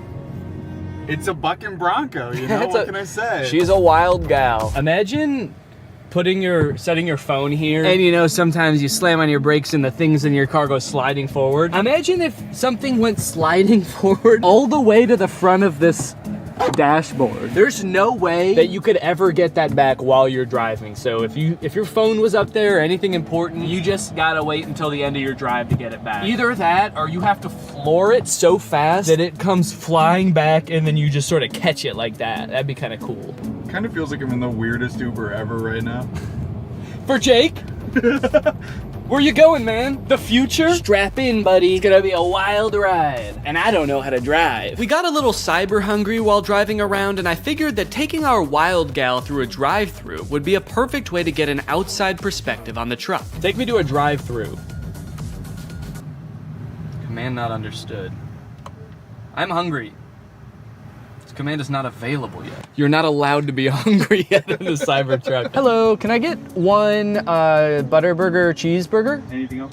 That's it. It's 906. There you go. Thank you. I like the Cybertruck, by the way. Oh, thanks, man. I'm just renting it, actually, just for the day, yeah. I was thinking about getting one, so I just wanted to see if I liked it or not. Oh, testing it out, right? Yeah. Do you really like it? They look nice, yeah. Okay, yeah. Some people like it and some people hate it. I don't know if I really like it or not. Futuristic. Yeah. Nobody has that. Yeah. It's pretty cool. He looked kind of like he was gonna laugh at me when I first pulled up. He was nice about it though. He said he liked it. Do you think he really liked it? I may never know whether that guy really liked the Cybertruck or if he was just being polite, or worse yet, sarcastic. But while we were sitting in an empty church parking lot enjoying our meal, we were confronted again, but this time in a much stranger way. As we were sitting there minding our own business, a woman pulled up beside us and just stared into the car for a good like 30 seconds. This is very confusing. Just looking. The windows of the truck are kind of tinted, so I didn't know if she could see us, but I was worried that she was like security for the church or something, and we weren't supposed to be there. So I rolled down the window to ask if everything was okay. And finally, she spoke. Hello. How's it going? Yeah. Oh, sure, yeah. Oh, that's so cute. Thank you. Yeah. Yeah, I can show you. Yeah, of course.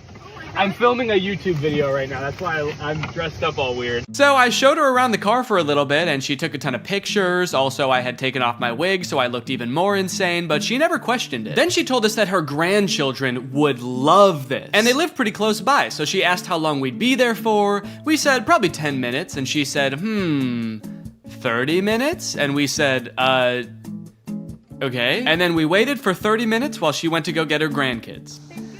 Yeah, of course. Come on over. They did indeed love the Cybertruck. What do you think?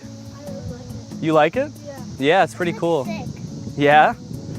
Cool. We went all around it. They asked a ton of questions. Their grandmother kept telling them to wave at the camera. So the back is a truck. It's got a truck bed in the back.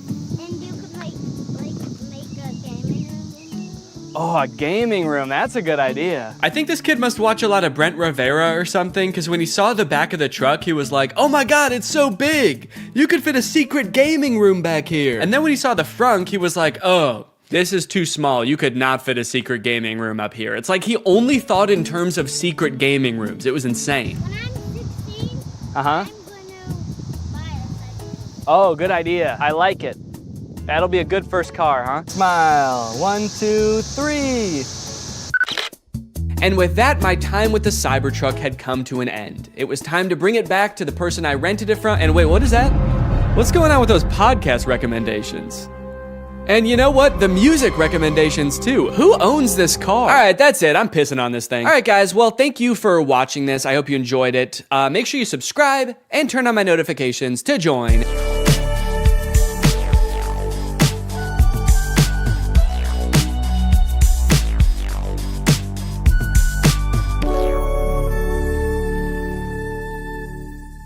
What's up, Greg, and welcome back to another episode of Boomers Getting Fooled by AI on Facebook. Gang, there is an epidemic going on right now. While we all grew up with our parents telling us not to believe everything we read online, it is now time for us to return the favor. It is time for us to warn them that 90% of the content they see on Facebook is not real. All this started for me when I got this image on my timeline. Now, to the average person, this might look like your average great photograph. After all, dogs do this sort of thing all the time. But being the internet sleuth that I am, I was a little bit skeptical. For one, what are the dogs doing right here? Like, what is that? Are they chewing up some kind of pillow or animal carcass or something? Hey guys, my 6 golden retrievers paused in the middle of tearing apart a deer carcass to pose like this, completely unprompted. I gotta admit, this is a pretty great photograph, but also, I am very scared. I'm worried they're performing some kind of ritual. So this image doesn't seem right with me, but nobody else in the comments seemed to notice it was weird looking, so maybe I'm just crazy. Connie said, absolutely gorgeous. And then someone replied to that and said, you looking good in your picture. And a great comment. Whoa, dude. What?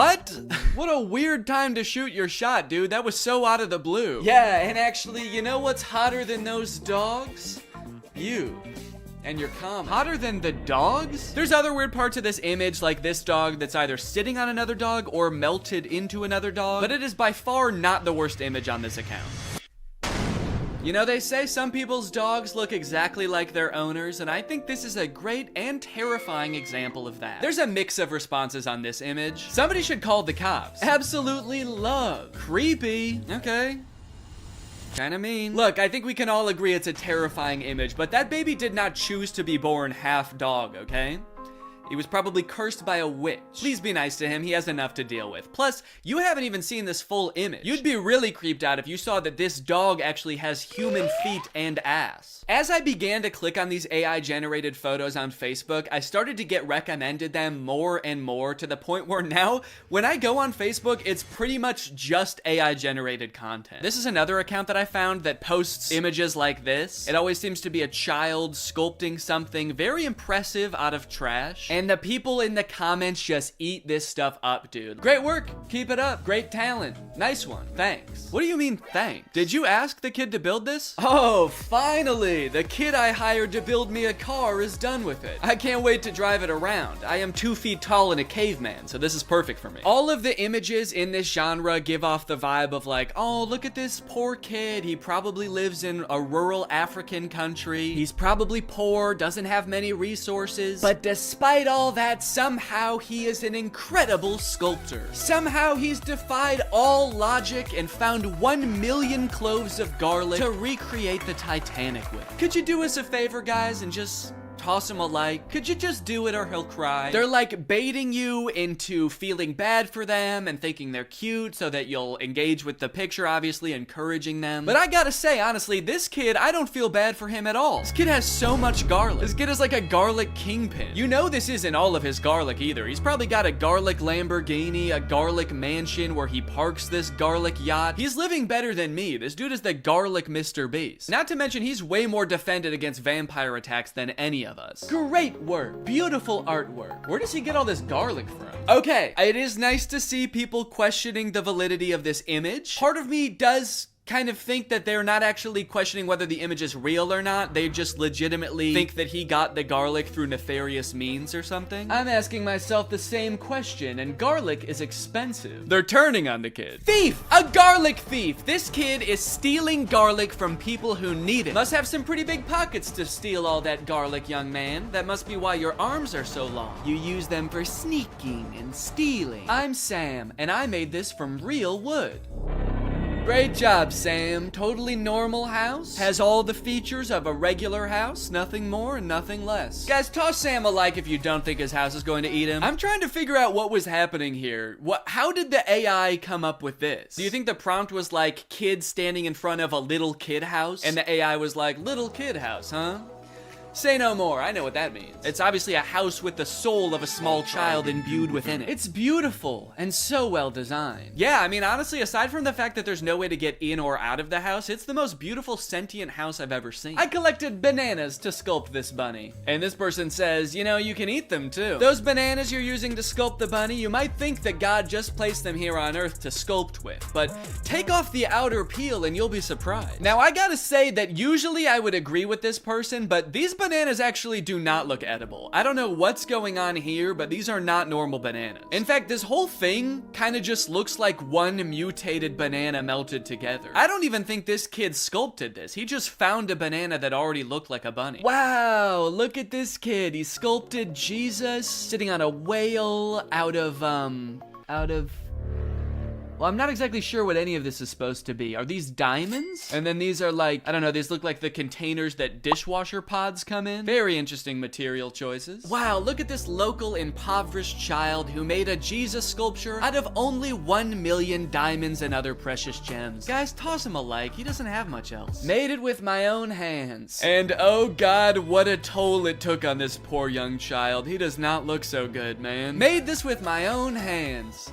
And eyes. He took my fucking eyes! Now, all things considered, these images I've shown you so far are actually pretty tame, and the deeper and deeper you go into these accounts, the more insane they get. It's like they had a prompt that they used to generate the first few images, and then they just keep adding on to that prompt, making it longer and longer. But before I show you those images, I do want to take a moment to talk about today's sponsor, Opera. Opera is a browser that puts all default browsers to shame with its fun look and a ton of great features. And it's actually the browser I used to browse Facebook for this entire video, and let me just say, this thing browses Facebook like nobody's business. Just like AI images on Facebook, another thing ruining the usability of the internet is ads, plastered all over an article you're trying to read, trying to pry your attention away from what you're doing. I feel like I need blinders on sometimes when I'm using the internet. But Opera has an ad blocker built right into the browser. Just switch it on with one click, and suddenly web pages look so much nicer. Not to mention the fact that they also actually run smoother and faster with the ad blocker turned on. Like to listen to music while you're working? Who doesn't? I would be listening to music right now if I wasn't filming this video. That would be very distracting. Well, Opera has a music player built right into the sidebar of the browser, which works with Spotify, Apple Music, Deezer, Tidal, and more, so that you don't have to constantly be switching between apps. This makes me feel much more productive when I'm working to just have everything in one neat, tidy place. You also have the ability to take snapshots right within the app. You can add text, add stickers, turn it into a silly meme or a YouTube thumbnail. Then you can send them to friends using messengers like Facebook Messenger, WhatsApp, and Telegram, which are also built right into the sidebar of the browser. If you're working on the go, as I often do with my trusty laptop, you can switch on the battery saver with just one click, extending your browsing time by up to an hour. So if you want to check out Opera, it's totally free. Just use the link in my description to download Opera today. Thanks to Opera for sponsoring this video, and thank you to you guys for for checking out Opera. Okay, like I was saying, the prompts just seem to keep getting longer and longer. It seems like one of the big tricks that these accounts use to get people to engage with them is by including Jesus or other Christianity symbols in their images. So this account at first just posted Jesus in the sand. This guy sculpted this gigantic Jesus thing. Everybody thinks it's beautiful. The caption is, "Why don't pictures like this ever trend?" Clearly baiting people to engage with it and like the picture. But then after Sand Jesus, I saw Sand Jesus on a log. Then I saw Sand Jesus on a log on a guy. Then I saw Sand Jesus on a log on 20 guys. Is there an AI that is also coming up with the prompts in the first place? Because like, who is coming up with these? These don't even seem like something a human being would come up with. Like in this one, why is Sand Jesus holding a smaller Sand Jesus? And why is he on like a runaway log? Like this guy is like, oh no, my Sand Jesus on a log with another Sand Jesus. It's getting away. Say what you want, but this is definitely my favorite part of the Bible. Another interesting thing about these pictures are the comments. Like all of the comments on the vast majority of these images is just amen, amen, amen, amen, amen, amen, amen, amen, amen, amen, amen. No questions, no concerns, just amen, amen, amen, amen, amen, amen, amen. Construction worker making Jesus using only a hammer. Amen, amen, amen, amen, amen, amen. There's an entire genre on Facebook of AI generated images of Jesus made out of vegetables. And then show this on the screen with like a scary sound effect. Dun, dun. And you'll never guess what the comments are. Amen, amen, amen, amen, amen. On these images, you will not find a single comment questioning what is going on here. Has this always been a thing? I don't think I've ever seen anything like this before. No one's questioning why these kids' hands are facing the wrong way. Why, if he is made out of vegetables, are his eyes so blue and lifelike? And obviously, I'm not trying to make fun of Christianity at all here. If anything, I think these pictures are kind of disrespectful to Christianity because they're just like using these fake, ridiculous images to bait people into engaging with their profile so that they make money. But you should already know by now, it gets worse. It gets way worse than vegetable Jesus, dude. You got crab Jesus. You got shrimp Jesus. And of course you have another shrimp Jesus. Amen, amen, amen. Who is this for? It's on like a legitimate Facebook account. This account has 117,000 followers. Who is meant to appreciate this image? Christian shrimp? Hey man, shrimps gotta get to heaven too. How else can they be saved from their shellfishness? I'm convinced that there was not a human running this account at all. I think this account was conceived of, created, and is currently run by an AI. There was never a human involved. And not only that, I'm also starting to suspect that the comments are also bots. There is no other explanation for the amount of engagement on these pictures, and like serious engagement. And also all the comments are like saying the same things, and they're all very generic. So it feels very bot-like. So if that is true, then technology has created a corner of the internet where an AI is interacting with another AI, and they both think the other one is a human. Does that not just feel wrong? Like, I kind of feel like a third wheel just being on this page. Learning that AIs interact with other AIs without humans watching at all feels like learning that, like, ghosts hunt other ghosts. Thought they were here to scare us. What the hell? And of course, the caption of Shrimp Jesus is, made it with my own hands. Do me a favor and destroy it with your own hands. How about that? Can you unmake it, please? Another popular thing for them to add into these images seems to be flight attendants. There is a lot of flight attendant-centric AI-generated images, oftentimes with Jesus as well. And I'm assuming that whatever this account started off posting was more tame than this, like it kind of made sense. The caption is beautiful cabin crew, Scarlett Johansson. So I don't know if it had something to do with Scarlett Johansson on a flight or something, and then the AI just kept changing the prompt over and over until it was this. Here's another one with the exact same caption. I like that a good amount of the comments on this one say good luck. Good luck, amen. Good luck, amen, ma'am. I have no fucking clue what's going on here, but good luck or congrats? I don't know, man. It's crazy how much these accounts post. If I just scroll through here, you can see these accounts post literally hundreds, if not thousands of times a day. Just post after post of nonsensical images. What is this? What is this supposed to be? And it's like, why? Do they make money from this? I've scrolled a lot through these types of pages, and I've never seen like a sponsored post or anything. So it's not like they're doing ads for companies using the following that they've built with these pages. Because like, who would the ads even be targeted to? Christian shrimp? After doing some research, I found this video that this guy made called Make Money Posting AI Art on Facebook Using Free Tools, where he basically explains that you can sign up for Facebook's monetization program and basically you get paid kind of like on YouTube based on how many views your image gets, and I think on Facebook it has something to do with how many likes. So some of these accounts might be making bank. Most people think that clickbait is some shady, taboo, weird kind of topic, when in fact, all it is trying to get a click. Yeah, guys, clickbait is not necessarily a bad thing, just as long as you're honest about what you're delivering. Anyway, let's go ahead and learn how to trick people into believing that fake images are real. Utilizing good images. I recreated every single step from Curtis? Hello. Hey. You're probably wondering why I've called you here, aren't you? You said you wanted to make a video. Well, yeah, but that's only half the reason that I called you here. That's right. The other half is that, honestly, Curtis, I'm worried about you. I don't know if you've seen lately, but it's getting pretty dangerous out there. The world is a dangerous place. Yeah. Oh, yeah. Yeah, a plane just flew into that building. Oh my God. Right on cue. Did you do that? Exhibit A? No. Look, crime rates going up through the roof. Murder. Death? Did you know every person dies now? Point is, Curtis, there's people out there who are trying to hurt you. They're trying to kill you, Curtis. Me? Yes, you specifically. What'd I do? You're just, I don't know, how do I say this? Has anyone ever told you that you're an easy target before?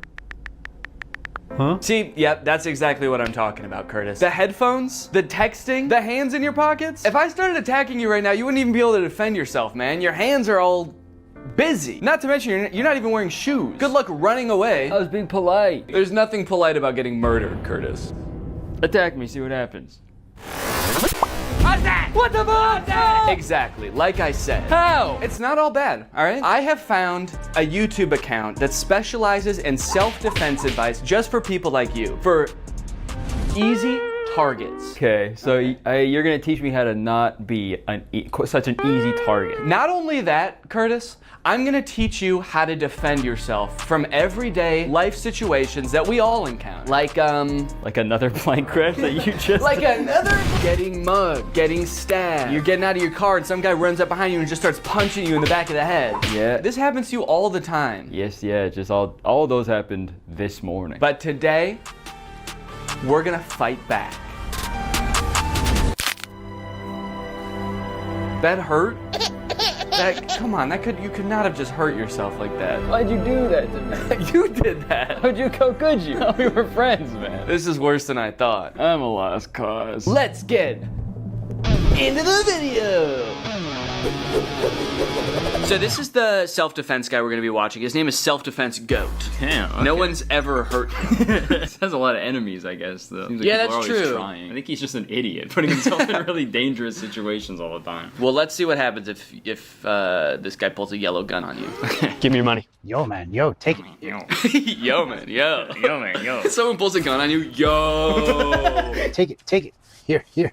I got nothing else. I got no phone, I got nothing. I got family, man. You gave him everything. He still got that gun pointed at you. See, that line makes it sound like they know each other, Right. and they've been like friends for so long. You helped him move, you helped him get through a tough breakup. You've given him everything you got, And man. he still wants to shoot you in the head. When he was at his lowest, you were there. If I was his family, I'd be pretty upset because he was like, I got nothing. I got family. But That is crazy. Also, the way he says, take it. It sounds like he's mugging him now. He pulls a gun, take it, take all of it. Okay. Who's doing the mugging here? Your goal is to get as close to the weapon as possible. Ideally, he's even pointing at your head, trying to scare you. Sorry.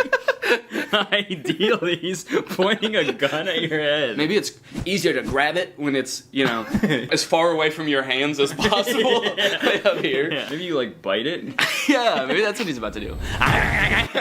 Maybe it's because getting mugged is so scary that he just wants to be put out of his misery as quickly as possible. Yeah, I want this to be done immediately. Ideally, you're facing the other way, looking out at a beautiful sunset, and he's got the gun pressed right up against the back of your skull. Taking one final breath. So I'm going to turn out of the way, 2 hands on the weapon right away, pull it into your chest, rip it off. And you shoot yourself.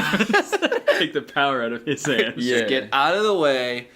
back, hands. pull it into your chest. He said rip it off. He rips off his hand.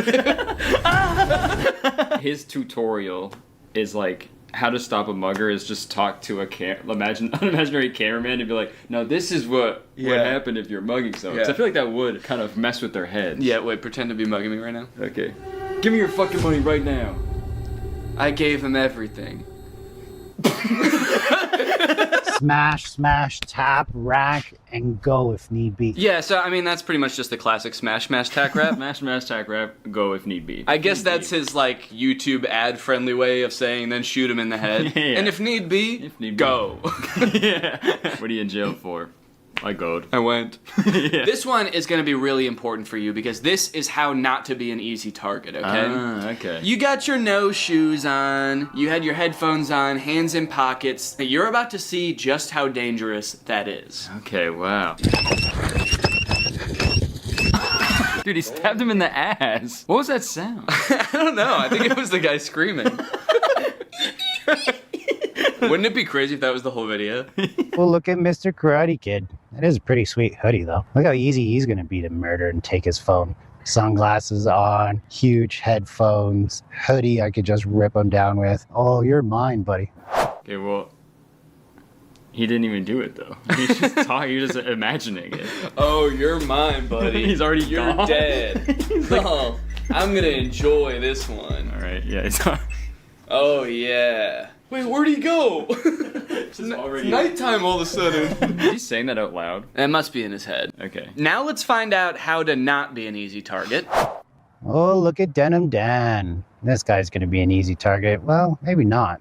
He's got kind of this desk there. He's walking pretty confident. So the caption says desk stare, but I think he's saying death stare.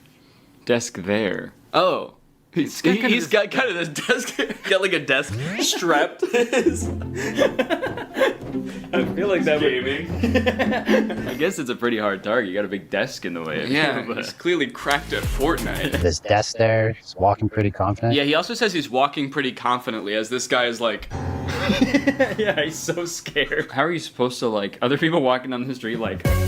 This guy's easy to fucking kill. He's only got one earbud in. Jacket versus hoodie. It's my favorite Mr. Beast video. Jacket versus hoodie. It's your lucky day, Denim Dan. It's your lucky day. Wait, he did say that. Denim Dan, it's your lucky day. Okay, well that actually does make him seem more crazy. Yeah. I'd be so terrified if I was walking by someone and was like, this guy would be easy to kill and steal his phone. Wait, maybe not. He's got a confident walk. I mean, you could be Denim Dan if you wanted to. Yeah, I guess I should have been wearing denim for this video. Yeah. Jean jacket.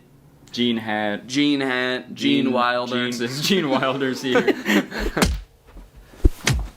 Hang on a second, guys, because I've got a self-defense technique of my own. Today's sponsor, ExpressVPN. Guys, using the internet without ExpressVPN is like walking around a park with flip-flops and headphones. It makes you an easy target. Did you know your internet service provider can legally collect data about every single website you go to and then sell that information to advertisers? Luckily, when you use ExpressVPN, it becomes like your armor.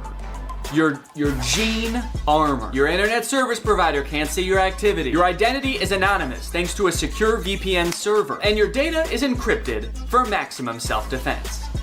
It's super easy to use as well. You can connect with just one click. Here I am changing my location to Canada. That way I can watch The Office on Netflix. It's not available here in the US, but it is in Canada. And you can do this with a bunch of streaming services and shows. It's sick. It works on your phone, on your laptop, even routers. That way you are always protected. I don't want to miss out on content that's not available in my area, and I also don't want anyone spying on me, especially not my internet service provider. That's why I use ExpressVPN. To find out how you can get 3 months for free by scanning the QR code on the screen right now, or clicking the link in the description, or going to expressvpn.com/Danny Gonzalez. That's 3 months for free by scanning this QR code or clicking the link. Thanks to ExpressVPN for sponsoring this video, and now let's get back into it. Now this is an instant that people actually do encounter somewhat often as road rage. Yeah, people get that a lot from me. Yeah. So what kind of stuff do you do? Just sort of like tailgating people? Yeah, I have usually probably 4 to 6 full cartons of eggs in my car at all times. Oh, you just throw eggs? And I just kind of, yeah. Egg people on the highway? I just egg people on the highway. I egg them on.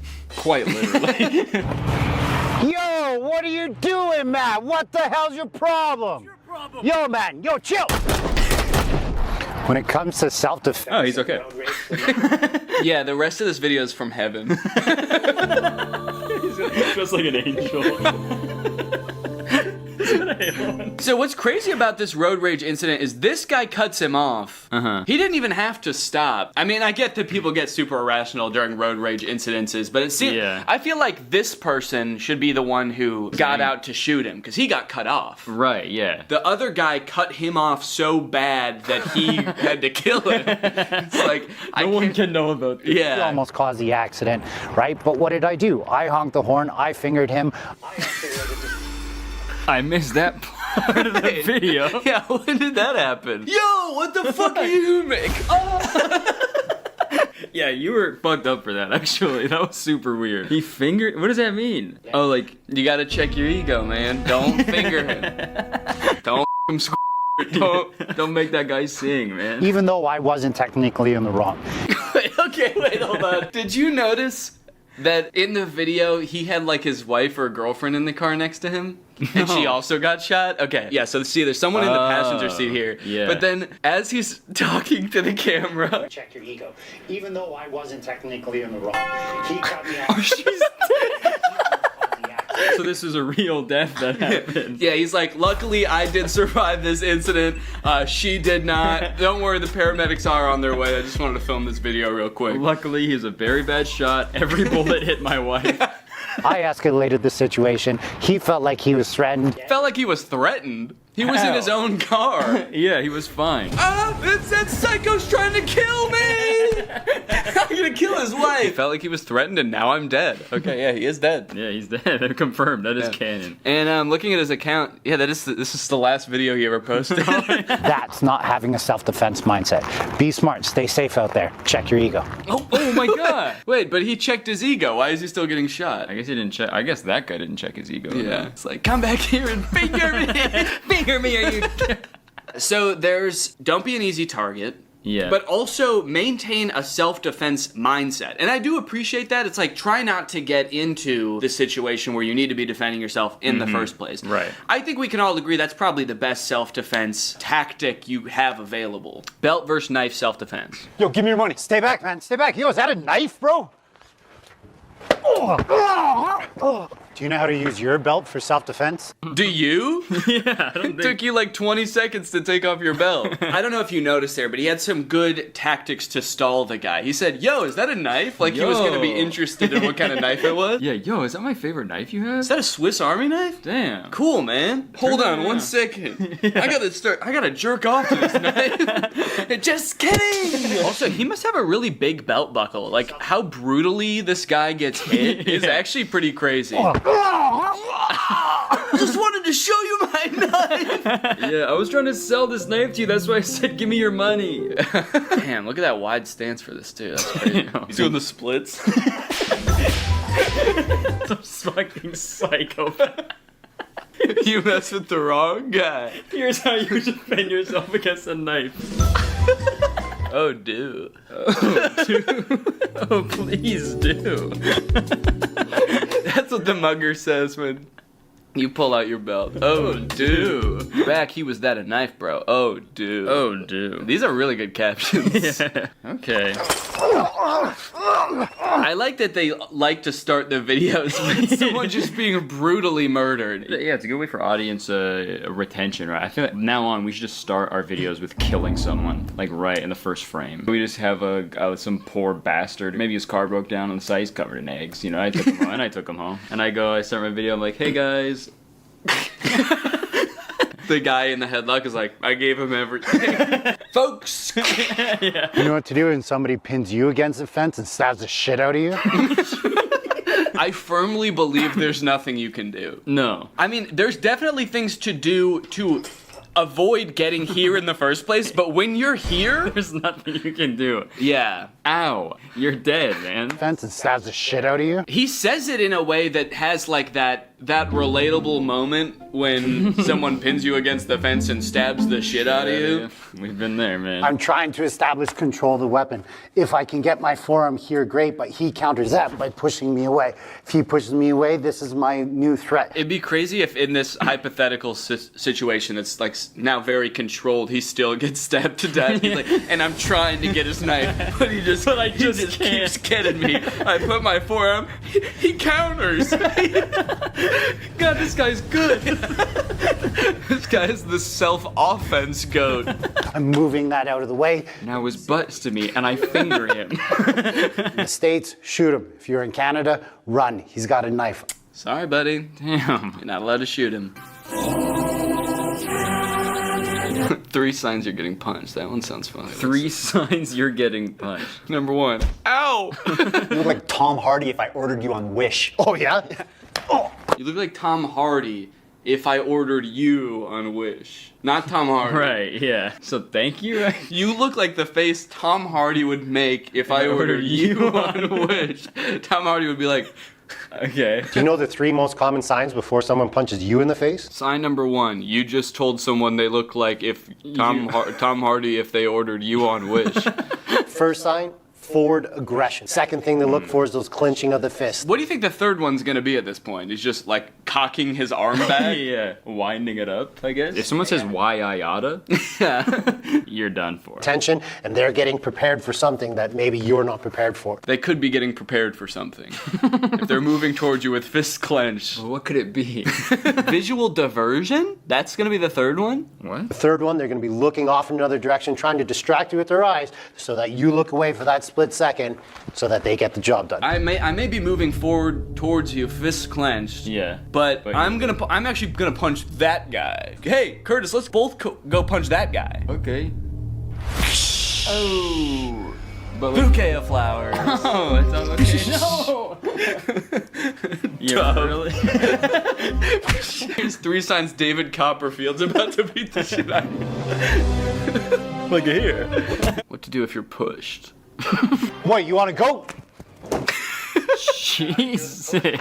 Do you know how to deal with a push? Well, definitely not having as little balance as possible. What, you want to go? Didn't stand a chance. And his feet too. Oh no. I've seen, bar fights, people get into fights, but it's always like, fist punching or they're, kind of wrestling around on the ground, just grabbing each other, pulling each other's hair. Right. I've never seen this like push and like whoa! It goes crashing through 3 walls. Yeah, not guy-shaped holes in each wall. Yeah. Do you know how to deal with this? No, I'm not Wile E. Coyote. Do you know how to deal with a push? I'm opening up that door as much as I can. Okay, so I go.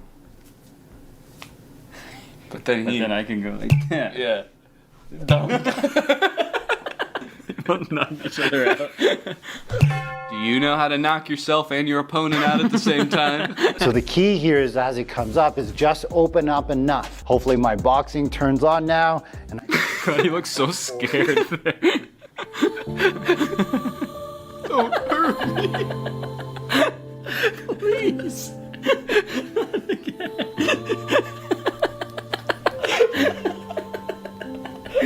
Is he actually gonna hit me this time? He's like softly blinking up at me. What are you doing to this guy? He already got pushed, man. He's been through enough. He also just said, hopefully my boxing turns on now. I've never practiced boxing before, but I really hope I know how to box. I hope the skill comes out of nowhere. And I just bring that hand forward as much as I can. Jesus. He was not expecting that second one. Bring that hand forward as much as I can. He's still standing there. I throw another 1 or 2. But that doesn't always work, especially if they're super big or if you were caught off guard. So if you don't know how to do all that he just did, the old wax on, wax off, you can do a soft fall. Okay. That would really throw your attacker off if he pushed you and you actually fell, right? Yeah, that would fucking confuse him like crazy. Now what? I thought he was gonna get closer to me. Suck all that in to minimize the damage that you take. The most vulnerable guy I've ever seen. Quit your job, man. You don't have to be there. When that push comes down and he goes to brake fall this time, now he's not there. That's the way you're supposed to fall. Straight into a coffin. Like a fucking vampire. He's suddenly in a suit and palmed. Time. Now he's not there. Now he's not there. Yeah, he is. Where'd he go? I can only look up here. He's like, nobody make up that. Yeah. Nobody tell him. Also, that night before you go to the bar, look up what color the carpet is at the bar and dress like the carpet. So you fall to the ground, then you sort of scuttle. Like a little crab. Okay, Curtis, so if all else fails and you need to defend yourself, all of the making yourself a hard target didn't work, he pushed you and you didn't fly far enough away, you're gonna need to fight, okay? Okay. The good news is, all you need is one punch, okay? You can end any fight with one punch, and I'm gonna show you how. Okay. Yeah. I'm excited. Jerking the Lexus. Yo, what are you talking about? You man? cut me Yo, off in the chill, parking lot. Chill. Do you know who I Stay am? right You wanna there. go? Don't enter my You wanna space, go? man. Do you know how to end a fight in one punch? I can see why he hired this guy. He's so good at, like, leaving the frame as quickly as possible. Yeah, he's a pro at that. My space, man. Do you know how to end a fight? He's just gone. Once I felt like my foot was planted enough that I could push off of it, I had to make sure I wasn't showing the punch or creating a tell. This is creating a tell. Loading, shrugging, trying to punch and come out. So the first thing you want to be good at, Loading, shrugging, trying to punch to come out. making sure your arm is I just feel like there's a more tactical way he could be standing in all these videos instead of just like the most malleable, just, what are you gonna do to me now? I feel like he should be trying to evade it or something. It's so sad how willing he is. I deserve it. And he's like, and don't worry about this guy, by the way, guys, he deserves all He this. deserves all of this. He's a hellish fiend of a man. You should see him off camera.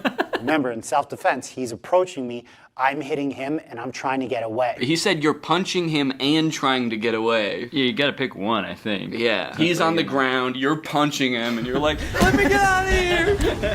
This sicko's attacking me! Unhand me! If they're a bigger opponent than you, then you don't just hit them with your arm, you have to hit them with your body.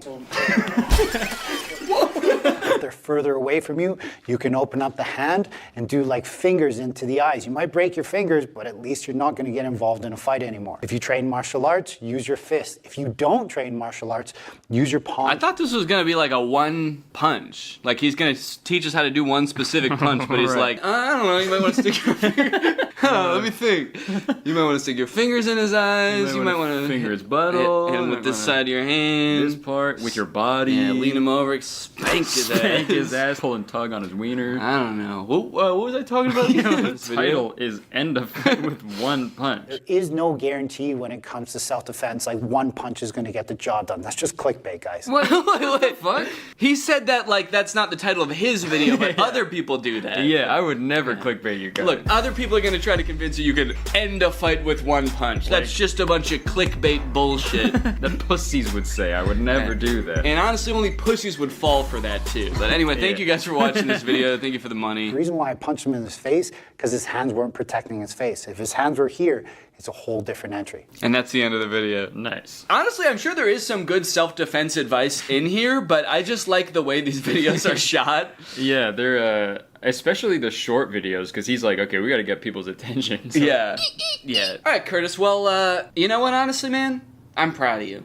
I Thanks, feel like man. I can tell that over the course of these past, gosh, I don't know, we've been recording for like an hour. Mm-hmm. I feel like you've really changed, you know? You think? Yeah, I feel like you've taken the initiative. You're no longer an easy target. Honestly, now you're a threat. And Yeah. for that, I commend you.